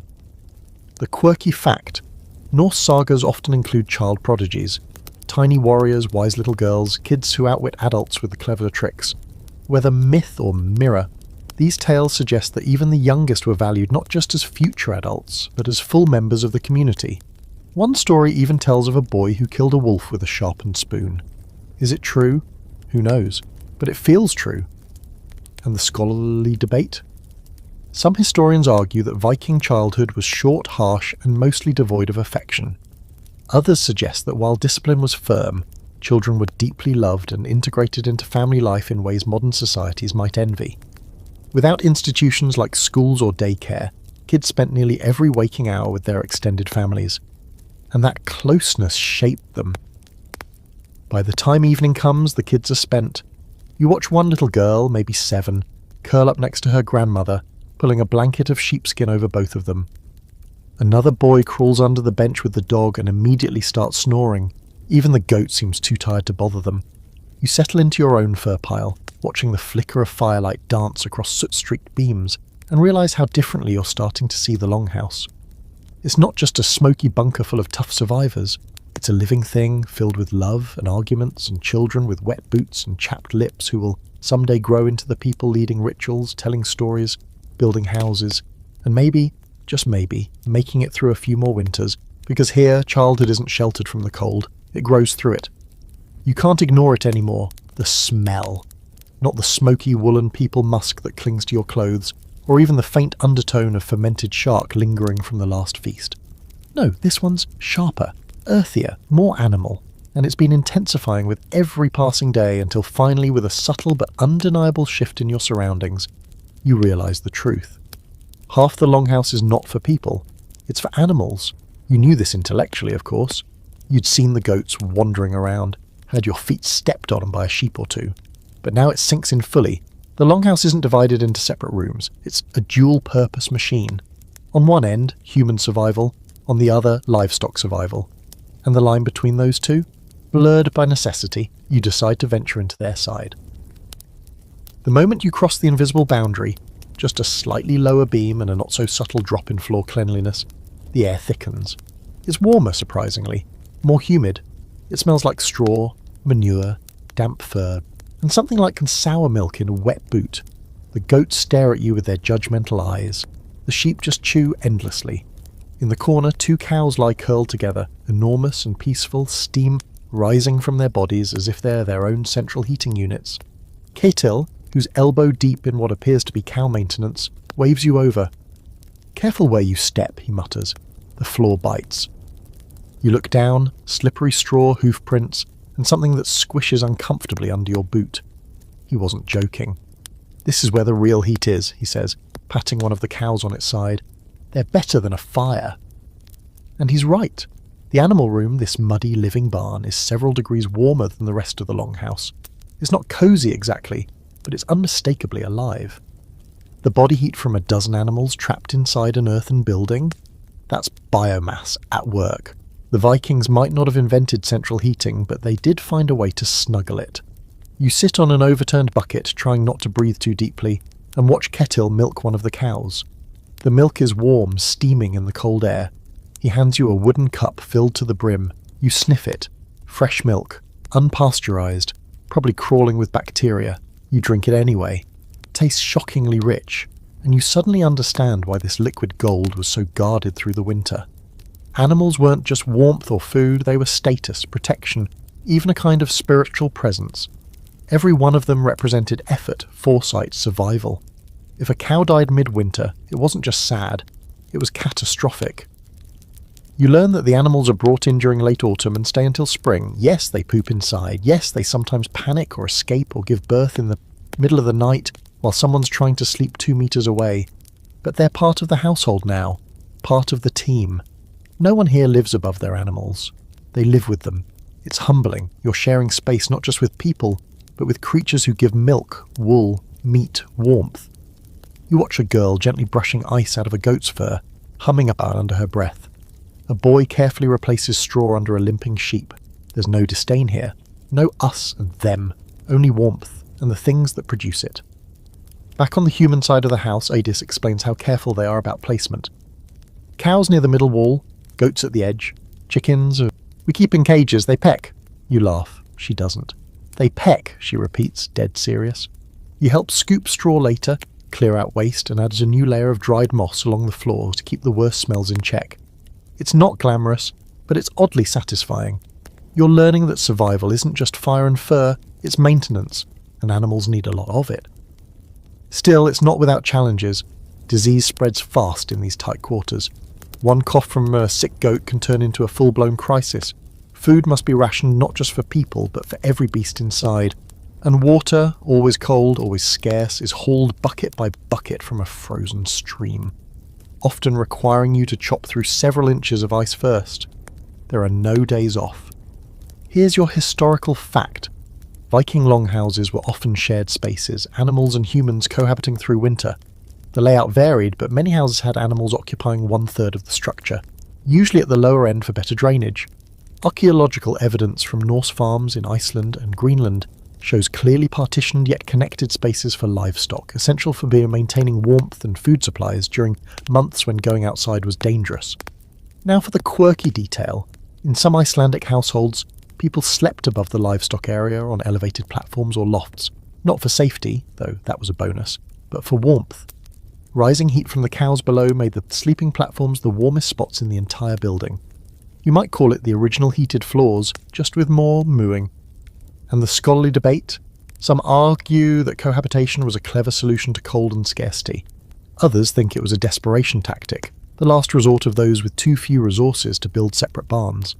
but modern reconstruction suggests it was a conscious design choice, a kind of ecological heating system with built-in breakfast. That night, as you settle into your now familiar sleeping furs, you find yourself closer to the wall than usual, closer to the livestock. You can hear them breathing, shifting, sighing. The low living sounds are oddly comforting. The goat even bleats once as if to check you're still there. You are, and for once, you don't mind the smell. It begins with a cough, a single rasping hack in the darkness that echoes louder than it should. Then another, from someone on the far end of the longhouse. A child sniffles. Someone sneezes hard enough to wake a chicken. You sit up slowly, rubbing the crust of smoke and sleep from your eyes. It's colder than usual, the air heavy and sour. Your throat burns. Illness. It moves like fog in these tight quarters. Quiet, creeping, impossible to keep out. And once it arrives, you realise just how vulnerable the Vikings were, even wrapped in furs and seasoned by the cold. They could outsmart the weather, outlast the hunger. But sickness? Sickness didn't play by the rules. By morning, 3 people are coughing hard. Adis makes the call. The sick must be separated. Not outside it, of course, that's a death sentence. Instead, they're moved to the least trafficked end of the longhouse, behind a row of crates and furs hung like makeshift curtains. You help string them up, your fingers stiff with cold, your breath visible. It doesn't feel like protection, it feels like surrender. The infected are wrapped in extra layers, given out a warm broth and slushy onion poultices that smell worse than the goat pen. You ask Inga what's in the mixture and she shrugs. Moss, bile, root. It worked on my sister once. That seems to be the logic behind most of their remedies, anecdotal evidence mixed with blind optimism and a pinch of ritual. One man lies on his side, shivering under a fur pelt, sweat glistening on his brow, despite the frigid air. You help hold his head while someone trickles a spoonful of honey water into his mouth. For the lungs, they say. Another person brings over dried mushrooms crushed into a thick paste. You don't ask what kind. Some cures don't come with explanations. There's no doctor, no medicine cabinet, no thermometer to tell you how bad it is, just the knowledge passed down from mothers and grandmothers, what herbs to use, what bark to chew, what prayers to whisper when the fever spikes. Healing here isn't sterile, it's messy, desperate, and more spiritual than scientific. You start noticing the signs of effort everywhere, dried bundles of yarrow and thyme hanging from beams, bark stored in small clay jars, charcoal ground and mixed with fat for poultices. The healers, usually women, though not always, work constantly, not just when someone's sick, but long before. Every summer herb picked, every root stored is part of the winter defence. And yet, even with all that effort, the longhouse feels vulnerable now. The air carries the weight of uncertainty. People move slower, quieter. Conversations drop into whispers. When someone coughs too hard, eyes flick toward them like wolves watching a limping deer. You begin to understand why some Viking graves contain so few old bones. Not because they didn't honour their elders, but because not everyone made it that far. Winters were long, illness relentless. There was no modern immune system cushioned by antibiotics and annual checkups. You got sick, you either recovered or you didn't. Simple as that. To pass the time and avoid breathing in too deeply, you help grind dried plants into powder. A strange blend of moss, dried berries, pine resin, and something that smells like tree bark and regret. You help brew it into tea. It's bitter. It makes your tongue go slightly numb, but everyone drinks it. That night, a ritual. Not a big feast like midwinters, but a small, quiet ceremony near the fire. Hrolfa speaks words in a low voice you can't understand, touching a small carved talisman to the forehead of each sick person. Inga sprinkles ash in a circle around the bedding. You don't ask if it's meant to keep spirits out or sickness in, maybe both. Here's your historical fact. Vikings didn't have a formal medical system, but they did have leknir, healers who used a mix of herbs, rituals, and experience to treat illness. Common treatments included teas made from yarrow, angelica, and juniper, salves from animal fat mixed with charcoal, and bloodletting in rare cases. Fevers and rare respiratory illnesses were common in winter due to poor ventilation and close quarters. And the quirky fact? Viking cure charms were a thing. Little runes or poems carved into sticks, bones, or stones, believed to hold healing magic. Some were even meant to be swallowed or buried beneath the patient's bed. One particularly strange recipe involved boiling garlic in cow urine and applying it to wounds. It might have actually worked. Science is still deciding. Now for the scholarly debate. Were Viking medical practices mostly effective herbalism or more like superstition? Some historians argue that their remedies were grounded in genuine empirical knowledge, passed through generations and honed by necessity. Others say it was mostly symbolic, a way to comfort the sick when hope was slim. The truth probably lies in the overlap. By morning, one of the children is better. She's still coughing, but her eyes are brighter, and she asks for broth. Hope flickers in the longhouse like the fire, small but warm. But another man, the one with the shaking hands and fevered breath, worsens. You hold his cup, you wipe his brow, you learn what care really looks like when all you have is a cloth and your own 2 hands. You lie awake that night, listening to the coughs across the room, the steady breathing of animals, the endless howl of the wind pressing against the walls like it's looking for a way in. And you realise you're not afraid of the cold anymore. You're afraid of what happens when the warmth runs out. The first thing you notice is the quiet. Not the usual hush of a snow-covered world, but something deeper, more total. You step outside the longhouse early, so early in fact that time seems to fold in on itself. The cold is sharp enough to bite the inside of your nose, but your ears are what really catch your attention. They're straining, trying to find something, anything beyond your own heartbeat and the faint crunch of snow beneath your boots. There's nothing. No wind, no birds, no distant rustle of trees. The world has gone mute, and in that silence you hear it. The hum. It's not loud, it doesn't announce itself. It's the kind of sound that makes you question whether you're actually hearing it or just imagining something to fill the void. But it's there, low, distant, almost like a throat singing in reverse, a deep vibration that seems to come from the ground itself. You pause, hold your breath, it's still there. Catil appears beside you, stomping the snow from his boots, and you ask him, half joking, if the earth is singing. He doesn't laugh. That's the ice, he says, serious. Talking to itself.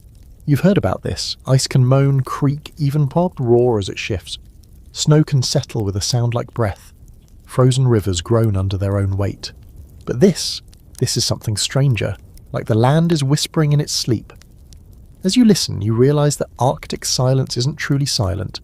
It just operates on a different frequency. The kind that slips under your skin without asking permission. You start paying more attention to the sounds of this frozen world. The way snow squeaks under pressure, high-pitched and brittle. The soft flutter of owl wings overhead in the brief moments of twilight. The sudden sharp crack of distant ice splitting, loud enough to make your heart jolt but too far to see. Back inside, the longhouse has its own soundtrack. The fire pit pops and hisses. People murmur, cough, snore. Wood creaks, wool rustles. It's not loud, but it's alive. A living, breathing soundscape of survival. You begin to hear the rhythm in it, the beat of the cold months. And strangely, it comforts you. Later in the day, you walk with Hrolfr to a frozen stream to collect ice blocks for melting. Your boots crunch in rhythm with his, and the only other sound is your own breathing. He stops mid-step, holds up a hand, and you both listen. Nothing. And then, far off, a whoomph, a soft, deep sound like someone exhaling under miles of snow. Hrolfr nods. Ice is moving under the river. Good sign. Means it hasn't died. You realise he talks about the landscape the same way he talks about animals. It's not scenery. It's a presence, though, and sound is how you know it's still alive. As the days pass, you learn to distinguish the difference between normal longhouse noises and the ones that matter. A goat stomping in a panic. Possible predator. A beam groaning too loudly. Snow load might be too heavy. Someone coughing in a different rhythm. Get the moss tea ready. In this world, silence is suspicious. Sound is signal. Every creak, every rustle, every breath is information. You're learning to listen like a Viking. That night, Hrolfr shows you a little trick. He places a carved bowl of water on the floor, watches the surface. When the wind comes hard, water will move before we hear it. Sure enough, as the evening deepens, the water ripples, gently then steadily. Moments later, the first howl of wind snakes through the eaves. The house creaks, snow shifts. Everyone inside glances up, unconcerned but alert. The Longhouse has heard this before. Here's your historical fact. In winter-bound Norse settlements, especially in Iceland and Greenland, silence wasn't just a backdrop, it was a tool. Sound, or the absence of it, gave critical clues about weather changes, animal behaviour or structural issues in buildings. Experienced farmers and hunters learned to predict danger by listening, often before seeing any evidence. Now for your quirky twist. Norse oral tradition includes references to snow voices, not literal voices, but metaphors for the way snowpack speaks to those who know how to hear it.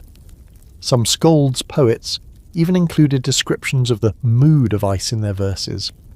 One Icelandic tale mentions a man who could hear the sky crack before a storm and was considered part elf. Naturally. And tonight's scholarly debate, was Viking sound awareness a cultivated skill, or just a natural result of their environment? Some anthropologists believe it was a deeply ingrained cultural adaptation, a kind of sensory literacy that is nearly extinct in modern times. Others argue it's just what happens when you remove artificial noise. You hear again. The world speaks, and you finally have the quiet to notice. Back in the longhouse, the wind builds outside. You hear it sliding around the curved roof, clawing at the smoke hole, finding all the little cracks in the turf.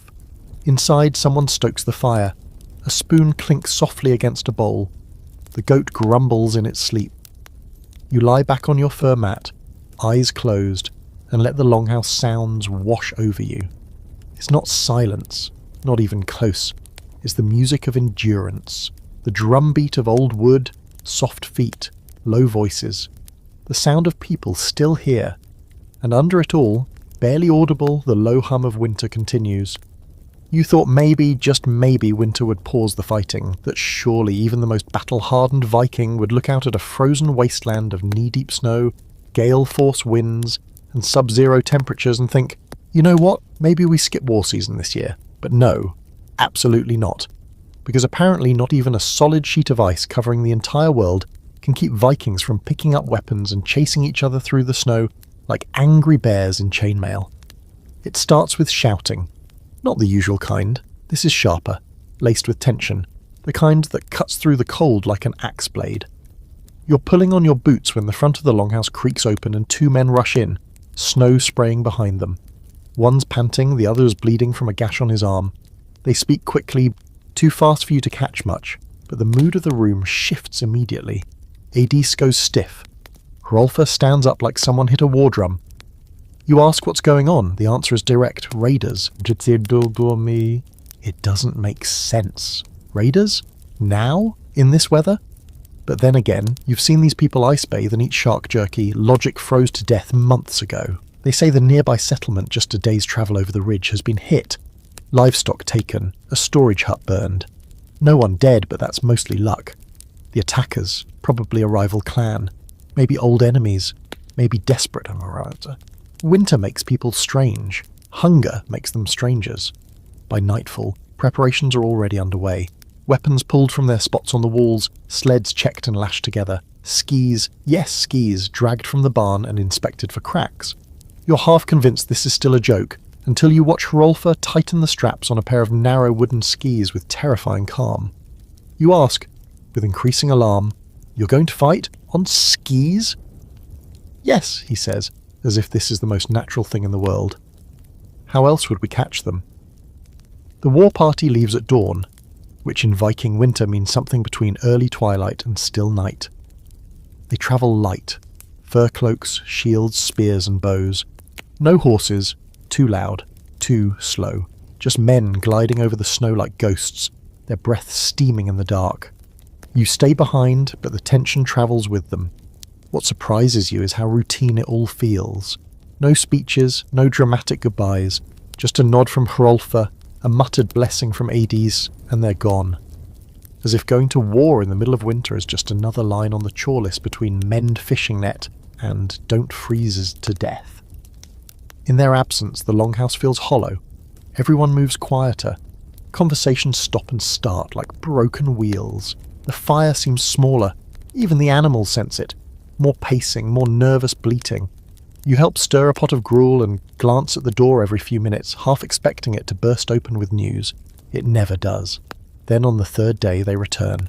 No trumpets, no celebration. Just the scrape of sled runners on ice and the thump of boots against packed snow. Hrolfr has a bandage over one eye and blood on his beard. Two others are limping. One man isn't with them. They say the raiders were caught, that some were known. That one was a cousin. It was messy, but necessary. Supplies were reclaimed and a warning delivered. In the cold, everything slows down except the consequences. You sit near the fire that night as Hrolfr removes his cloak, stiff with the frost and stained with blood. He doesn't look angry, he looks tired, like someone who's had to dig his own grave but didn't lie down in it just yet. You ask him, why risk it? Why not wait until spring? He looks at you, eyes bleary but steady. Because they won't. Hunger doesn't wait. Fear doesn't wait. And if we don't defend what's ours, they'll come again, cold or not. You think of all the effort this community has poured into surviving the winter.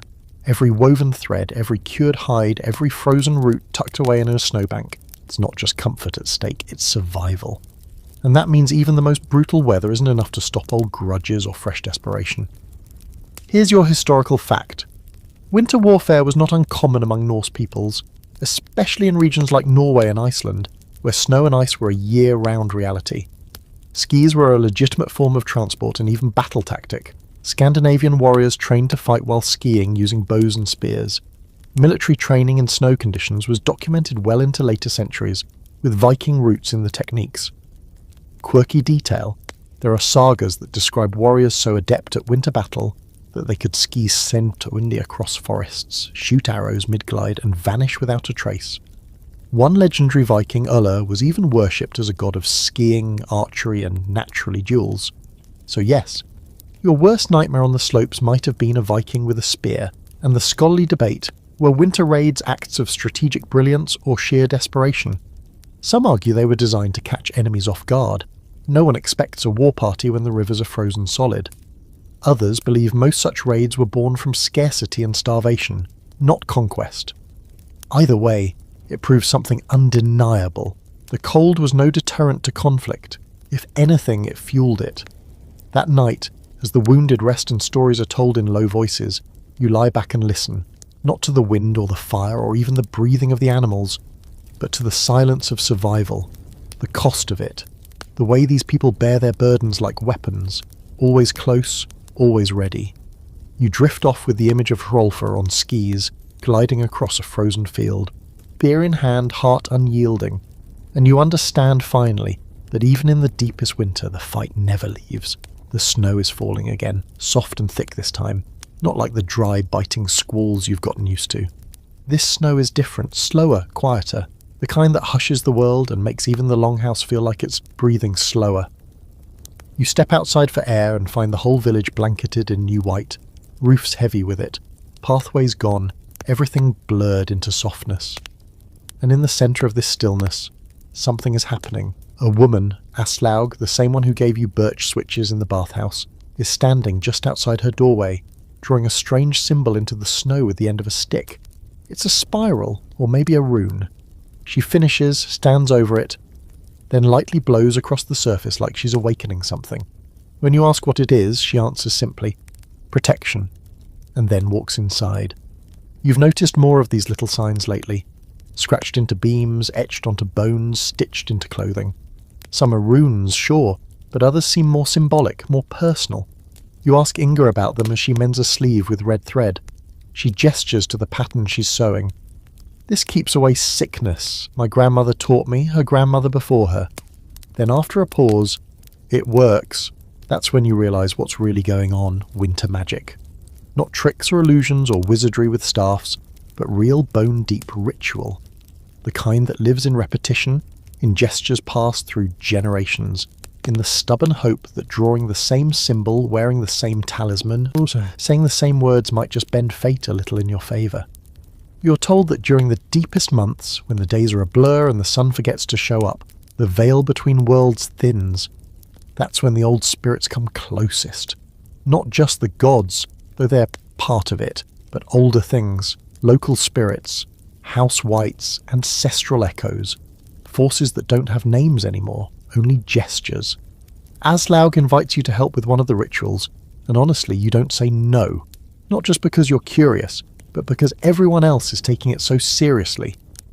If you're the only one not whispering to the walls, it starts to feel like you're the one out of sync. She leads you outside just before nightfall. The snow reflects what little light remains, giving everything a ghostly glow. She carries a bowl filled with ash and crushed herbs. You carry a torch. The flames sputter in the cold air, but it holds. She walks the perimeter of the longhouse, scattering ash in a line as she chants. Not loudly, but with firm rhythm. You can't make out the words. They're older than her.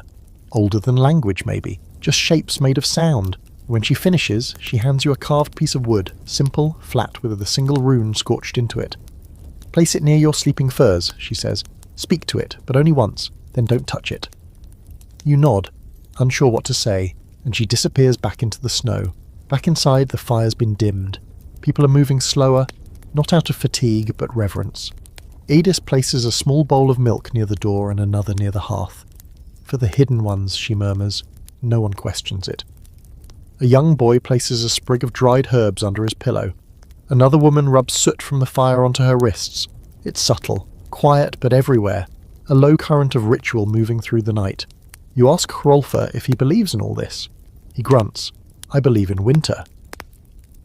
Which is, in its way, an answer. Here's your historical fact. Viking-era Norse people practiced a complex mix of religion, superstition, and animism. In addition to the well-known pantheon of gods, they believed in local spirits, vettir, and house spirits called husvettir, who needed to be appeased to maintain harmony. Midwinter especially was considered a time of heightened spiritual activity. Small offerings were common, food, ale, or symbolic objects placed in specific parts of the home or land. Quirky fact: some Icelandic settlers left small wooden figurines known as nisse, or tomte, little humanoid spirits with beards and red caps, hidden in the rafters during winter. They weren't part of the Odin-Thor crowd. These were household guardians, mischievous if ignored, protective if respected. And no, they weren't cute. They bit. And the scholarly debate? Historians still argue over how much of Viking-era belief was formal religion versus informal folk magic. Some see these rituals as leftovers from pre-pagan animism, while others argue they were central to the Norse understanding of their place in the world. There's a growing consensus that Norse spirituality wasn't hierarchical, it was layered. Gods above, spirits beside, ancestors within. That night, you sit by the fire holding your little carved rune, unsure whether to whisper to it or just stare. Eventually, you murmur something. Quiet, clumsy, probably wrong, but the moment you do, you feel the weight of the longhouse around you. The thick sod walls, the packed snow outside, the heat from the bodies around you, the heartbeat of the place. You place the rune near your furs and lie down. The wind picks up again, brushing the roof with long, cold fingers. Somewhere beyond the wall, you hear the low crack of shifting ice, followed by silence. You breathe slowly, close your eyes. Whether or not the magic is real, you believe in the people who believe in it, and maybe that's enough. You wake up gasping. It's not fear exactly, or even cold. It's like you've just surfaced from deep underwater, dragged from a dream that was too big for your brain. You lie there, heart racing, eyes wide in the smoky dark, trying to remember what it was. A woman with antlers, a voice that spoke in water, something chasing you across a frozen lake that's already slipping away. Around you, the longhouse breathes its usual rhythm, snores, sighs, soft shuffling. The fire's down to low red coals. Outside, the wind whispers like it knows a secret.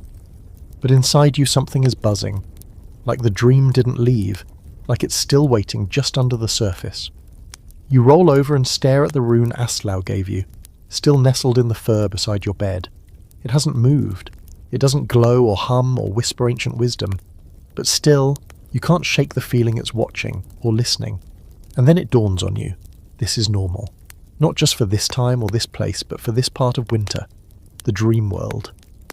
The place your mind starts to wander when there's no sun to anchor your sense of reality, when the days bleed together and your thoughts stretch thin as ice on a lake.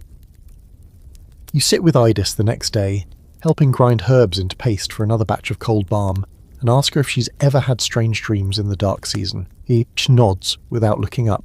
This is when the dead come whispering, she says, completely deadpan, and not all of them speak the truth. You blink. She finally glances up and smirks. Don't worry, most of them lie kindly.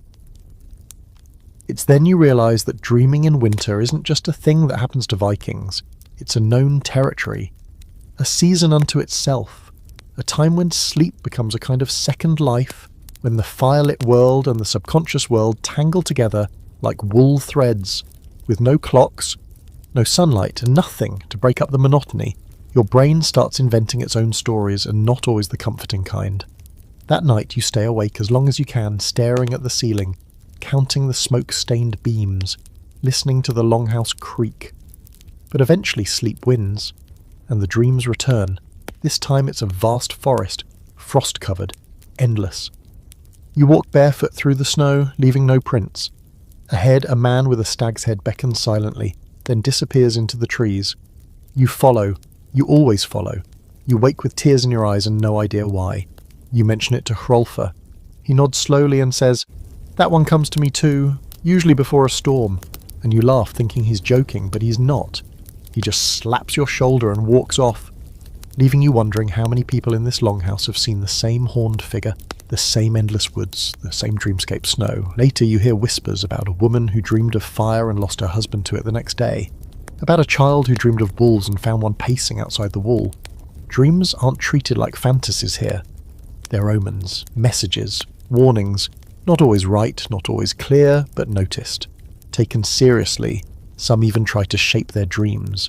You watch Inga place a carved stone beneath her pillow, then sleep facing north, murmuring something under her breath. You ask why. To invite the ancestors, she says. Sometimes they remember things we forget. And then there are those who don't want to dream at all. One man ties a strip of rawhide around his wrist before bed and chews a bitter root. "Keeps them out," he mutters. You don't ask what they are. Here's your historical fact. Norse culture placed significant weight on dreams and visions, especially during winter. Sagas often mention prophetic dreams, dream visits from gods or the dead, and the use of dreams as omens for the future.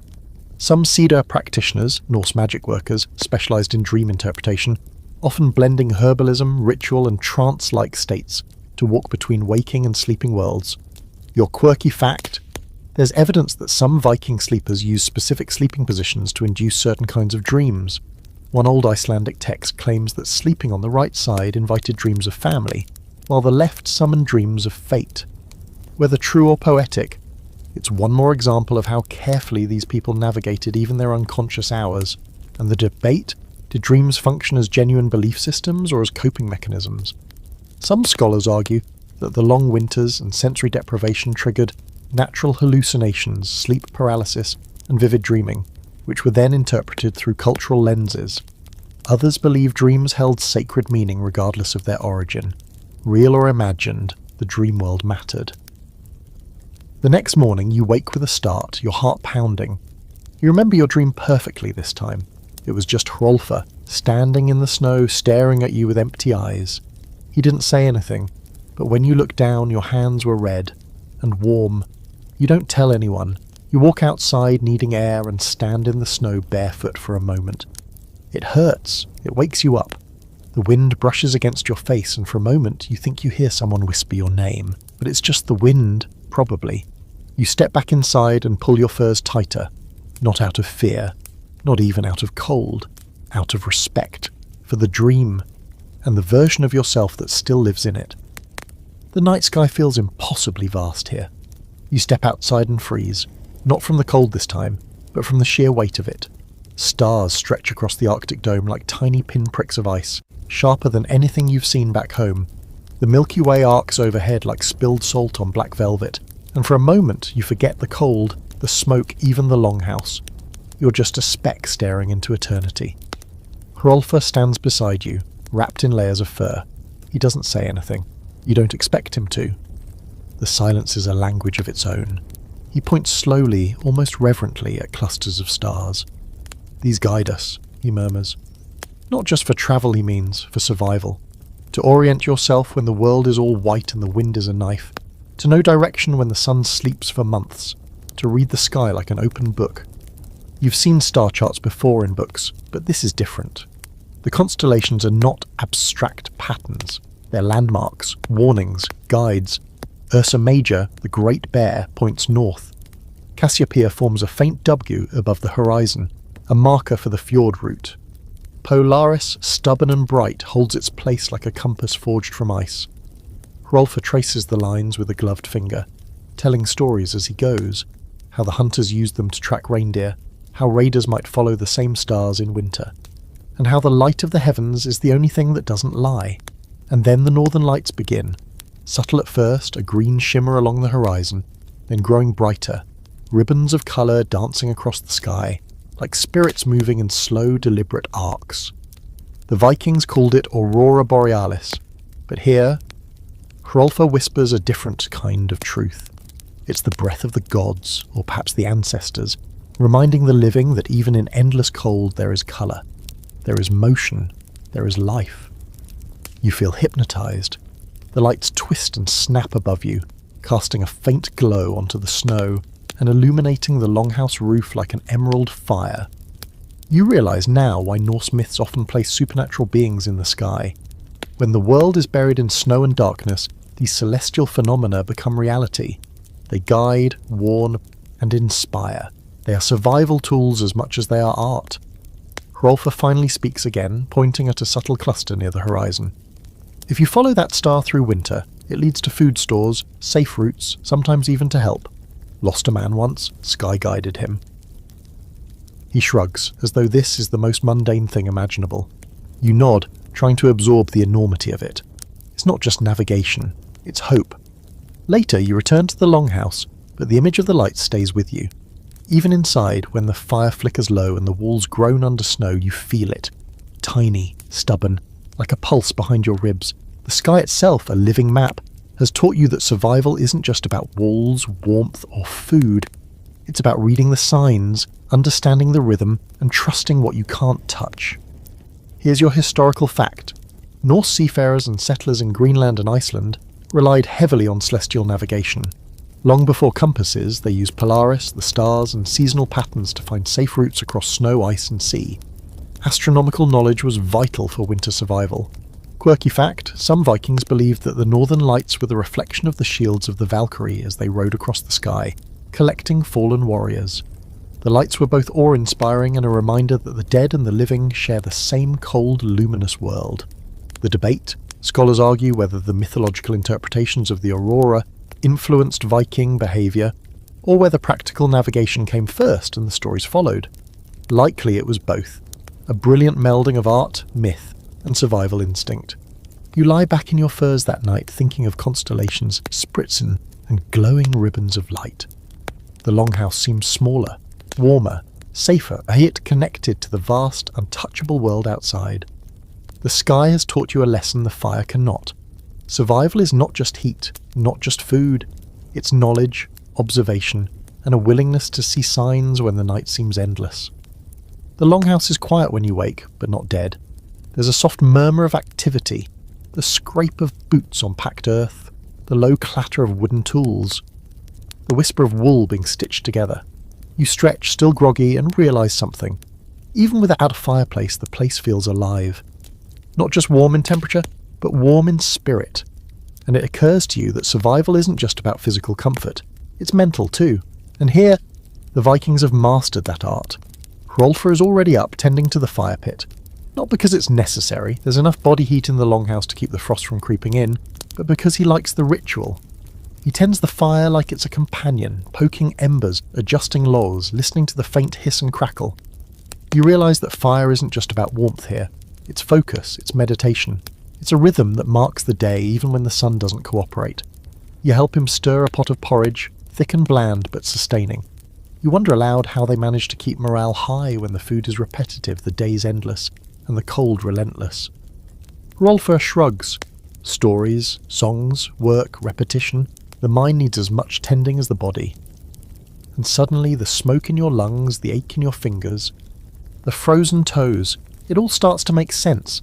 Every task, every chant, every story is a little ember in the mental hearth. By midday, the longhouse hums like a living organism. Inga braids rope near the wall, a child sharpens a knife beside her, and someone else repairs a sled with painstaking patience. Each person's labour overlaps the others rhythmically, quietly. There's no chaos, just flow. Even the animals contribute to the temperature and structure of life. Their breaths, movements, and small sounds are part of a symphony that keeps despair at bay. You notice something else. The Vikings' fire of the mind is contagious. People converse in patterns, hum songs under their breath, tell stories that stretch across the room without a single voice dominating. You try a small story yourself, something from your own world, and the room listens, not politely but attentively. They critique, embellish, laugh, and you feel it, the spark of connection, warmth that doesn't come from flame, but from shared attention, shared humanity. Adius approaches, a handful of small tools in her fur-covered hands. She begins a demonstration of knotwork, intricate patterns passed down through generations. Your fingers fumble as you try to follow. She laughs softly. Winter teaches patience, fire teaches skill. Together they teach survival. Her words lodge somewhere in your chest. You realize that everything in this place, every ritual, every chore, every story, every bead of sweat exists to train you not just to live, but to endure with grace. Later you step outside. The air is cold but still, and the sky has lightened slightly, silver instead of black. The northern lights are faint tonight, mere whispers along the horizon, but they're enough to remind you that the world continues beyond the longhouse walls, and that thought is surprisingly comforting. Even if your body freezes, your mind remains afire, flickering and alive. Here's your historical fact. Vikings placed extraordinary value on mental endurance in addition to physical survival. Oral tradition, storytelling and communal work helped maintain morale during long Arctic winters.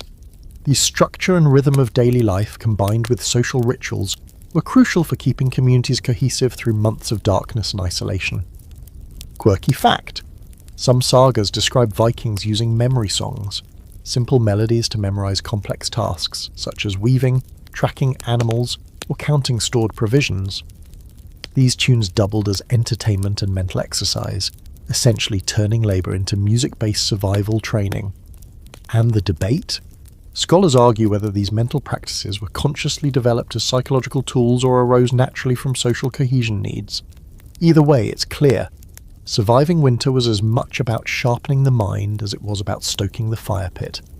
In the absence of conventional comforts, the Vikings relied on the strength of the intellect and the collective spirit, and it was just as vital as any heat source. You lie back that night, watching smoke curl lazily toward the ceiling. Your body is exhausted, but your mind hums with small victories, knots tied correctly, porridge stirred just right, a story remembered, a song hummed. The fire of the hearth is small, but the fire in your head is wide and roaring. You finally understand this is what keeps the longhouse alive when the Arctic seeks to claim it. It's the fire of thought, ritual, and shared existence, and it burns hotter than any log. Spring doesn't announce itself politely. There's no calendar, no songbird suddenly appearing, no sunlight stretching over the horizon like a hand lifting the lid off the world. Instead, it creeps in quietly, reluctantly, almost apologetically. One morning you wake to find that the snow has softened in odd places, forming puddles beneath the longhouse eaves. The ice along the frozen river groans differently, a dull, shifting hum rather than its usual crack and moan. And the wind has changed. It carries hints of mud, of thawing grass, of water not yet sealed. You recognize it instantly. Change is here. Spring has arrived, slowly and with no fanfare. Inside the longhouse, people notice it too.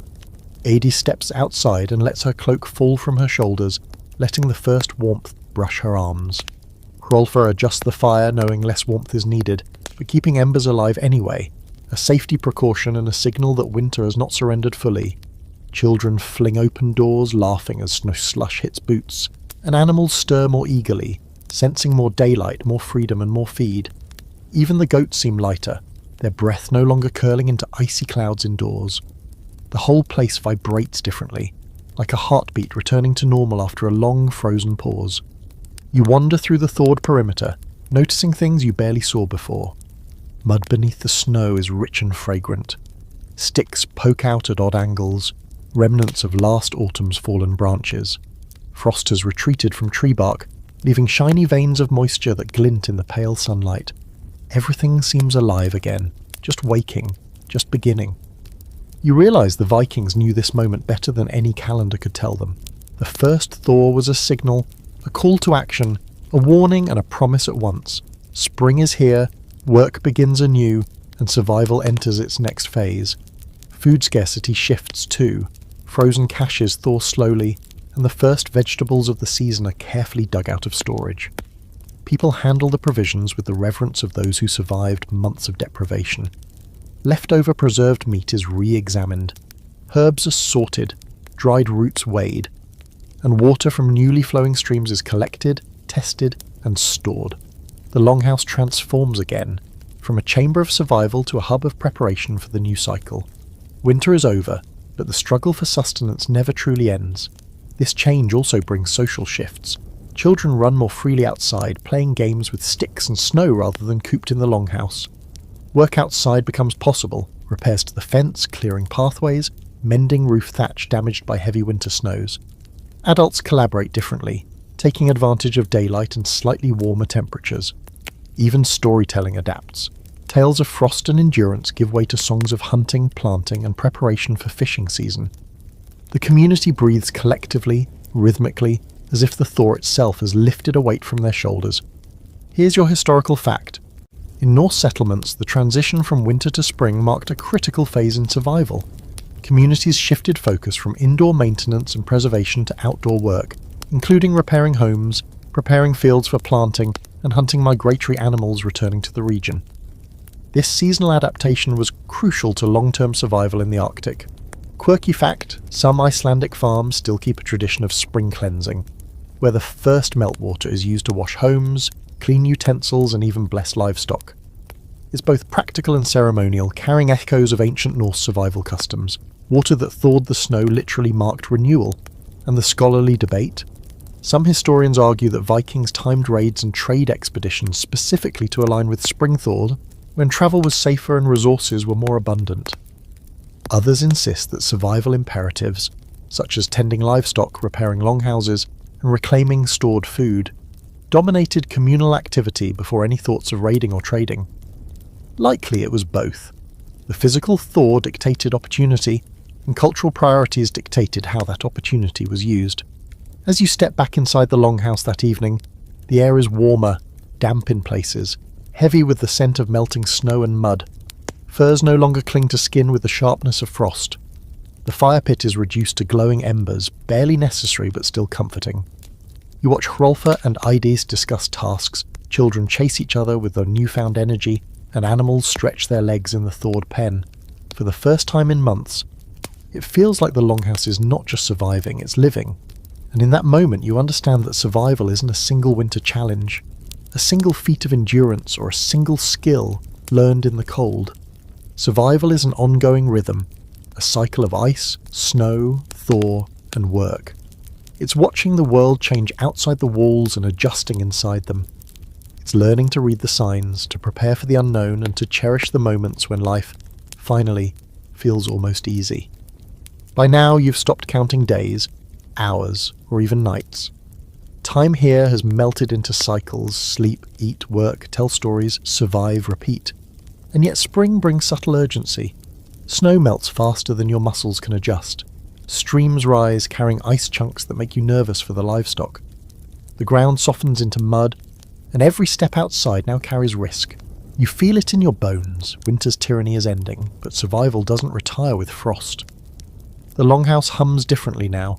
It's brighter, wetter, and smells of thawed straw and steaming animal breath mingled with the fresh scent of snowmelt.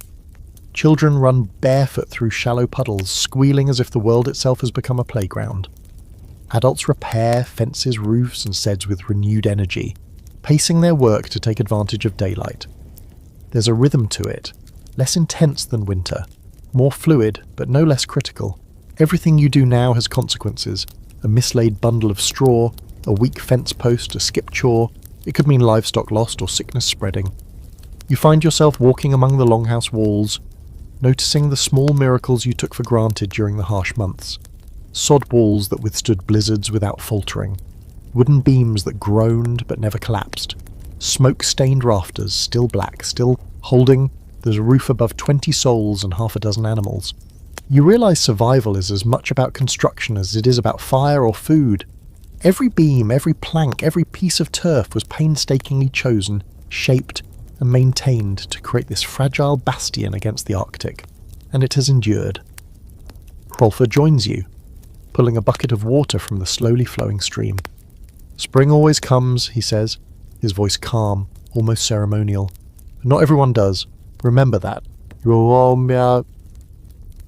You nod, watching him handle the bucket, careful not to drop it, careful not to disturb the ice remnants that float like ghosts in the water. Survival is quiet, precise, relentless, and the people here know it intimately. The thaw also brings reflection. You notice who survived, who grew stronger, who adapted, and who did not. Conversations with Adis and Inga revolve around lessons learned. Which food caches worked, which clothing layers kept frostbite at bay, how groups sleeping maintained morale and heat, which stories lifted spirits when the dark seemed endless. Even the goats and cows are assessed. Health, weight and temperament. Because every creature contributes to human endurance. You begin to understand the ecosystem of survival, humans, animals, architecture, ritual, knowledge, all intertwined. And yet, amid the practicality, there's gratitude. For warmth, for food, for the pulse of life continuing inside the longhouse. The old men smile, younger men laugh. And children, blessedly oblivious to winter's horrors, chase each other across muddy grounds, bringing chaos that is both distracting and rejuvenating. Even the scent of thawed hay and manure carries comfort now, a tangible reminder of life persisting through hardship. Here's your historical fact. Archaeological evidence from Norse settlements in Iceland, Greenland and northern Scandinavia confirms that longhouses were central to survival, housing both humans and animals.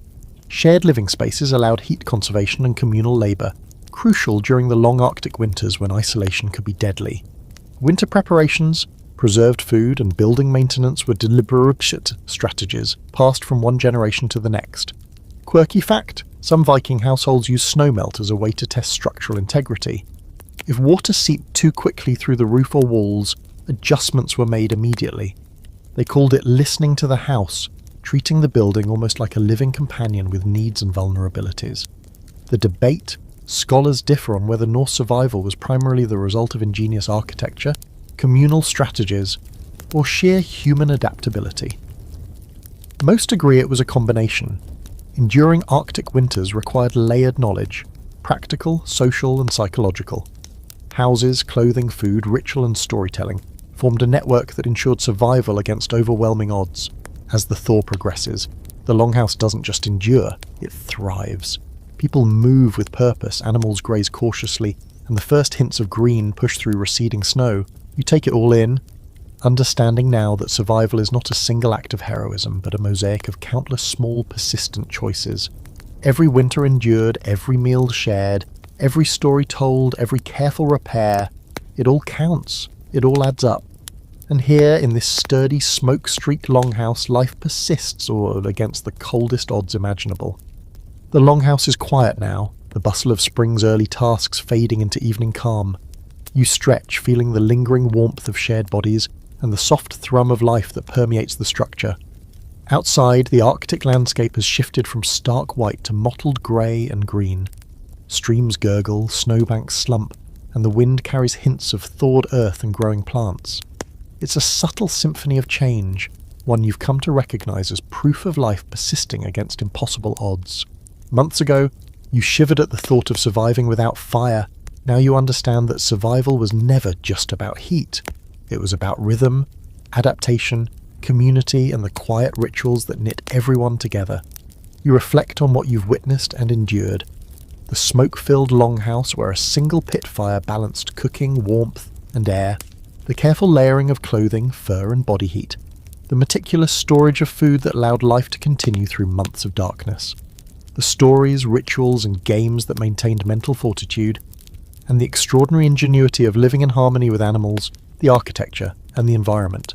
Every detail was a testament to human resilience, creativity, and foresight. You realize that fire wasn't always necessary when knowledge, cooperation, and observation filled its place. The Arctic winters demanded more than strength, they demanded intelligence, attention, and respect for both the environment and the people sharing it. You think back to the rituals, the tales of gods and ancestors, the whispered guidance of the stars and northern lights. Every element, practical, symbolic, or both, was integrated into a survival system that prioritized both immediate life and long-term cultural continuity.